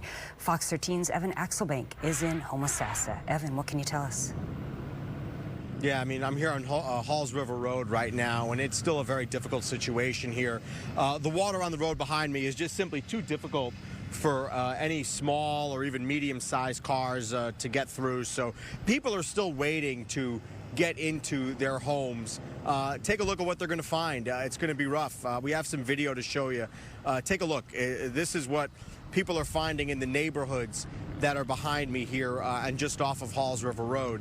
Hundreds of people have been waiting in the parking lot to get in, and that is because they were evacuated. The sheriff said anyone in flood zone A has got to get out. That's exactly what most people did. We do understand they've rescued about 100 people to this point, people who were either not able to get out or who didn't leave when the order was given at 2 o'clock yesterday. And listen to people. We've been talking to people about how this community has come together during this unbelievably difficult time. You know, I think we've done a good job doing that, preparing for this storm, because, you know, a lot of times people go, oh, I'm not going to worry about it. But I think we all pulled together and everybody got out, and I do believe that, you know, it was a good thing, and that was a very important thing that we did all together. And so obviously folks here in Homosassa are having a very difficult time, but also in Crystal River people are having a hard time as both the Homosassa and Crystal Rivers came up and flooded those historic neighborhoods. People have been here for generations, and the sheriff had warned and the mayor had warned of Crystal River that they were going to have absolutely historic flooding. One neighbor I spoke to says that they have had 10 feet of storm surge at their home. So, Linda, obviously just a life-changing day for a lot of people here. It certainly is, Evan, and I'm so glad that most people listened and evacuated, or you'd be telling a different story today. Thank you. Well, it's a similar story, rather, in Hernando County, where the coastline is dealing with flooding from a catastrophic storm surge. Aaron Mesmer is with us again from Hernando County in Hernando Beach. What are you seeing there, Aaron? Linda, we just saw a line of cars heading down here on Shoreline Boulevard. That was the first time we've seen anybody other than emergency vehicles and National Guard trucks come through here. So it does seem like at least a handful of folks are now getting the chance to go back and assess the damage to their homes. But I'll tell you, I will show you some video right here, which will show you why not everybody is able to get back yet. And that's because at least 4 boats have been blocking Shoreline Boulevard. And Shoreline is one of the roads that goes into those coastal regions, Hernando Beach, Arapica, and Pine Island. And that's been the biggest issue, is getting folks back to those areas. As for the response overnight, emergency crews rescued 18 people. Crews also responded to 2 fires last night and then another one this morning. We're told no serious injuries in any of those fires. Meanwhile, there were at least 450 calls for 911 as the storm surge came in. Sheriff Al Nienhuis says given the devastating flooding that this region experienced, that is as close to, in his words, a win as he possibly could have hoped for. We talked with a family who stayed overnight in the Hernando Beach area in their house. They say the situation got really nerve-wracking at around 3 a.m. when they had about 4 feet of water in the lower level of their elevated home. It was hellish, let me tell you. It was pretty crazy. The wind was blowing. Water was coming up about a foot every 15 minutes on the fast when it started really going. I guess it peaked around 3 in the morning, 2 or 3 in the morning, something like that. And we got about this much in my garage. Yeah, with Withlacoochee River Electric shut down electricity in Hernando Beach, Pine Island, and Bayport to prevent fires. But still, as we said, there have been at least 3 fires, maybe another one. We just saw some fire trucks go by. As of this morning, 17,000 people were without power in Hernando County. It's unclear how long those outages are going to continue. And again, it's just at this point a matter of waiting and seeing until these folks can get back into their homes. Thankfully, the road seems to be drying out, or the water is receding back. On either side of the road, we've got the Gulf on one side and some waterways in the nature preserve on the other side. So it's just a matter of wait and see at this point, Linda, for everyone who is still waiting to get back to their homes to assess the damage. And Aaron, I don't expect you to have the answer to this question, but I just am curious, with those big boats in the middle of the street, like, who's responsible for moving them? That's not an easy or inexpensive task, I'm sure. Right, that's a good question. Who's responsible for moving them is one thing, but I can tell you where they came from, and it was at least a couple hundred yards away. There was a marina near there where several of those boats, a couple of them ended up in the road, and another one even further across to the other side of the road. So, I mean, and that is a really good, these are big boats. That's an indication of how much water came across Shoreline Boulevard last night to move those large vessels into the road and then across. Yeah, that speaks volumes, doesn't it? All right, Aaron Mesmer reporting live for us. Thank you. From flooding to fires, Davis Islands got hit hard by Helene. We'll have another update from that part of Hillsborough County. Fox 13's Ariel Placencia is there. And Ariel, I know that you're standing in front of one of the homes that caught fire. What can you tell us about that? Well, Linda, in a briefing this morning, the mayor said that 2 homes here on Davis Islands caught fire, and I'm standing in front of one of them. And take a look. This is really tough to look at. I mean, you can basically see right through the house. The outside's completely charred. There's debris everywhere. You really feel for this family here. No reports of any injuries at this hour, but the mayor said this house more than likely burned down because of an electric vehicle. Of course, the exact cause of the blaze is still under investigation.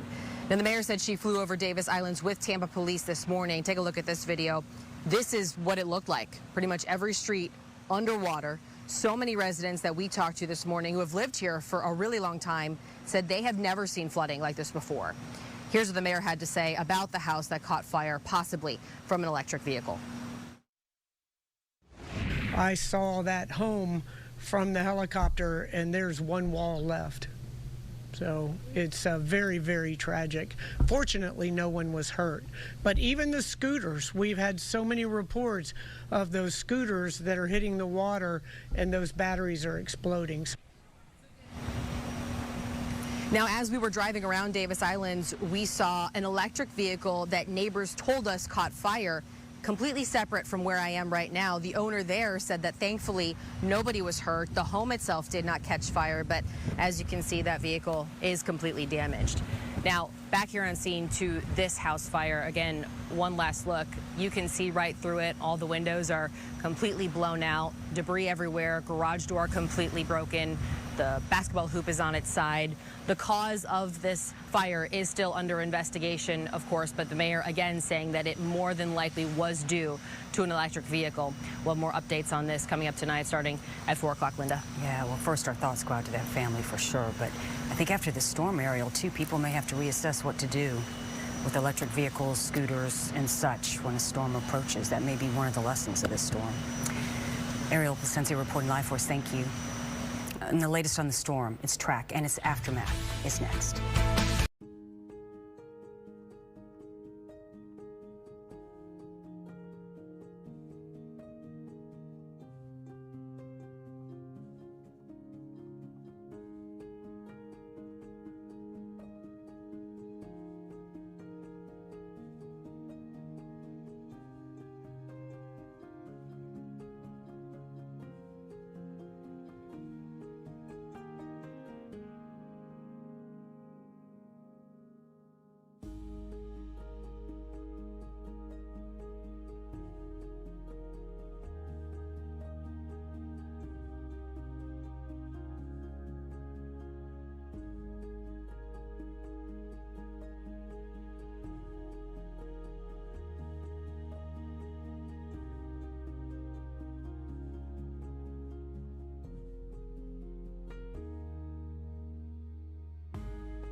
The storm would pass quickly, and we have, I believe, sunny skies for most people, right, as they get home and assess the damage. It's always amazing. I mean, we had this just torrential rain and the night that we had it, and then everybody waking up this morning to sunny skies. I mean, how quickly things change. Yes. I mean, we have some clouds out there, and we'll have some passing showers as we go through the afternoon, but you look outside right now, and things are definitely improving. 87 degrees, that west-southwesterly wind, but the sea's calming down. This is on the river down in Palmetto. And things are definitely starting to quiet down compared to what we saw yesterday and then over downtown Tampa. You see some of the clouds working their way through, but still we're getting some sun. Some of that sun helps to destabilize the atmosphere and help to produce a few more showers as we go through the afternoon as well. Another look at the numbers. This is that surge, and many of these numbers are record storm surge values now. You can kind of compare that to the previous records. And the thing that you notice with many of these, it's not that we broke the record, we smashed the record. Clearwater, the record set back in 1993, that was that superstorm, that no-name storm. That was 4.02, and this time around 6.67. Old Port Tampa, 6.83. And these numbers are all right in that range that were being forecasted, that we had been talking about for days. And unfortunately, everything kind of came to fruition. I mean, you say these numbers and you hope that you're wrong when you're talking about numbers like that, because you know it is going to be a very bad situation. Now, we're still watching this system winding down, still bringing some very strong winds along the coastline, but really most of this, it's all about the rain right now. And we are seeing just really devastating flooding now going on up to our north throughout Atlanta. You've seen some of the pictures of that up into the Carolinas as well, wrapping back into Kentucky, Ohio, Indiana, Illinois, all these places seeing that torrential tropical rain right now. Currently moving to the north at 32 miles an hour, but you see what this is going to do. This is going to kind of pull up and start to kind of twirl in this one area, and that means the rain will just continue to come down over these same areas as we head through the rest of today into the weekend. You see what it does? Just kind of rains itself out. It's just like squeezing that sponge to get every last drop out right on top of the same area, so more and more flooding will continue to happen. I don't want to talk about this, but just kind of let you know that the tropics are really heating up. We've got one other area that we'll be watching across the Western Caribbean. We've got Isaac, we've got Joyce. Good thing is neither one of those heading our way. And then another area further out into the Atlantic, but it just seems like we have flipped that switch and everything is just igniting across the tropical Atlantic. So visible satellite loop showing more of those clouds, and still on the breezy side. We will continue that way as we go through the rest of the afternoon into tonight. A few of these scattered showers moving through the area. Temperatures are warming up as well. You're seeing them in the mid, in some cases the upper 80s. And as we go through the rest of today, there you see more of these showers just kind of working their way through the area. So forecast for today, it's breezy, it's warm, it's humid. A few isolated showers, daytime high of 89. Then for tonight, partly cloudy, muggy night, low temperature down to 78. Here's your 7-day forecast. Rain chances bouncing right back up to about 50% as we head through the weekend, and it is hot and humid all the way through next week, Linda. All right, Jim, thanks. We are back with more of our coverage of Helene with more from flood-prone shore acres. Stay with us.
One spot in Pinellas County that's especially vulnerable is the Shore Acres area, St. Petersburg. It can flood in a typical summer rainstorm, so you can only imagine what the hurricane brought. Fox 13's Craig Patrick has been monitoring the situation in Shore Acres.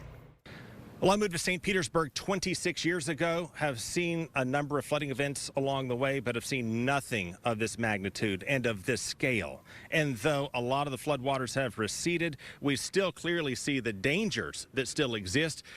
This is at 61st Avenue Northeast in St. Pete at the cross section of Woodrow Wilson Boulevard. Large downed tree. Not just that, you see the line downed as well. We're seeing a lot of this across the area, and it took a great deal of effort before sunrise this morning to get from Tampa to St. Petersburg. Take a look at this. This was 4th Street North and 89th Avenue North, Sunlit Shores area. You see the water, the current just pulling across the road, made it quite treacherous and impassable, but that was a good thing because that's how the waters ultimately receded. Not all of the flooding, but a good deal of it. And as we were able to work into other parts of St. Petersburg, that's where we found a lot of families who said they were always told in years never saw their home flood, and yet it flooded this time. How high did the water get up in your home? We were very fortunate. The water came up to the garage. We got a little bit scared because we've always been told the street never flooded, and you can see here where the water got to at the garage. And here's the other point. If you look down, we're standing on a fairly steep hill. Yeah, it was very scary watching it just creep up and up, and the cars across the street, they were covered with submerged water. Yeah, it was very scary. And then as we worked into other parts of Shore Acres, we saw far more extensive flooding, working into a doorknob level and above before the waters receded in many places. And again, that went on for miles on end. And along with all of that flooding, we also unfortunately saw some house fires and a number of families in distress who said that firefighters couldn't get there because of the flooding, at least not for hours. Here's one of those homeowners, Nancy Cotto. I just want to say that, as bad as this is for us, we are alive. And I can't even imagine the devastation of the counties in Florida that were hit with a 10 to 15 foot surge, because my house, I lost it due to fire, but I'm sure many people not only lost their homes, but their lives if they didn't evacuate. So my prayers just go out to everybody. Well, in her case, there is insurance, but that also comes with a great deal of stress and difficulty so many will be going through as they recover and have their homes repaired and rebuilt. And that's a process now that will take not a matter of weeks, but likely a matter of months, in some cases, perhaps even years. Reporting from St. Petersburg, Craig Patrick, Fox 13 News. Stay with us. Our coverage continues with another update from Jim when we return.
new services.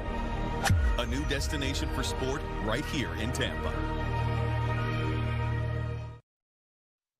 We do want you guys to know that we're waiting for the governor to hold a news conference, and when that happens, we'll go to it live. But while we're waiting, could be in 5 minutes, could be in 25 minutes. So whenever it happens, we'll bring it to you. When he's ready. Yes. So sunny skies for us, but the storm's still happening. Yeah, I mean, it's still churning out there, now up across the Carolinas, across Kentucky, portions of Georgia. I mean, look at this right now. You see it's still moving to the north at 32 miles an hour. Winds are at 45 miles an hour. So it takes time.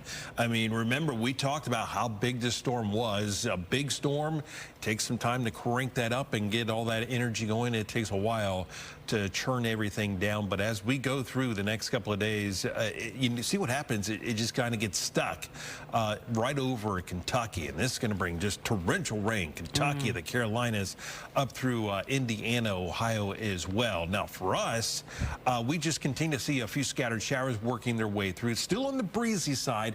We will continue with these breezy conditions as we go through the rest of the day. The winds continue to die down. Still not great out on the water, so you don't want to get out there on the water either, but we'll continue to see some of these off and on showers. And then the 7-day forecast as we go through the weekend, those rain chances still holding 40 to 50% in these daytime highs into the 90s, but slowly everything kind of winding down and improving. How often do you say Kentucky is experiencing a hurricane? Yeah, I mean, this storm has just been a lot of crazy things all the way along. All right, thanks, Jim. Well, the news keeps going online at fox13news.com and on our Fox 13 News app on your phone. Look for more news, weather, and sports beginning at 4 o'clock. Again, I want to mention the governor is scheduled to land in the Bay Area. He may already be here, but he's going to bring a news conference to us. Once it starts, we'll bring it to you live.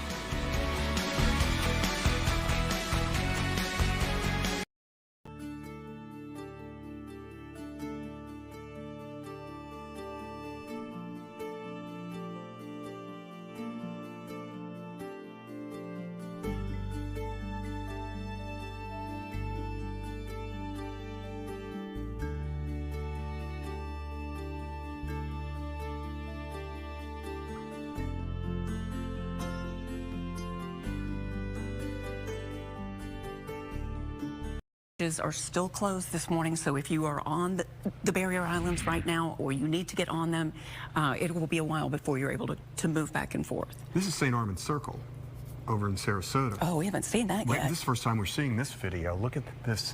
I guess sent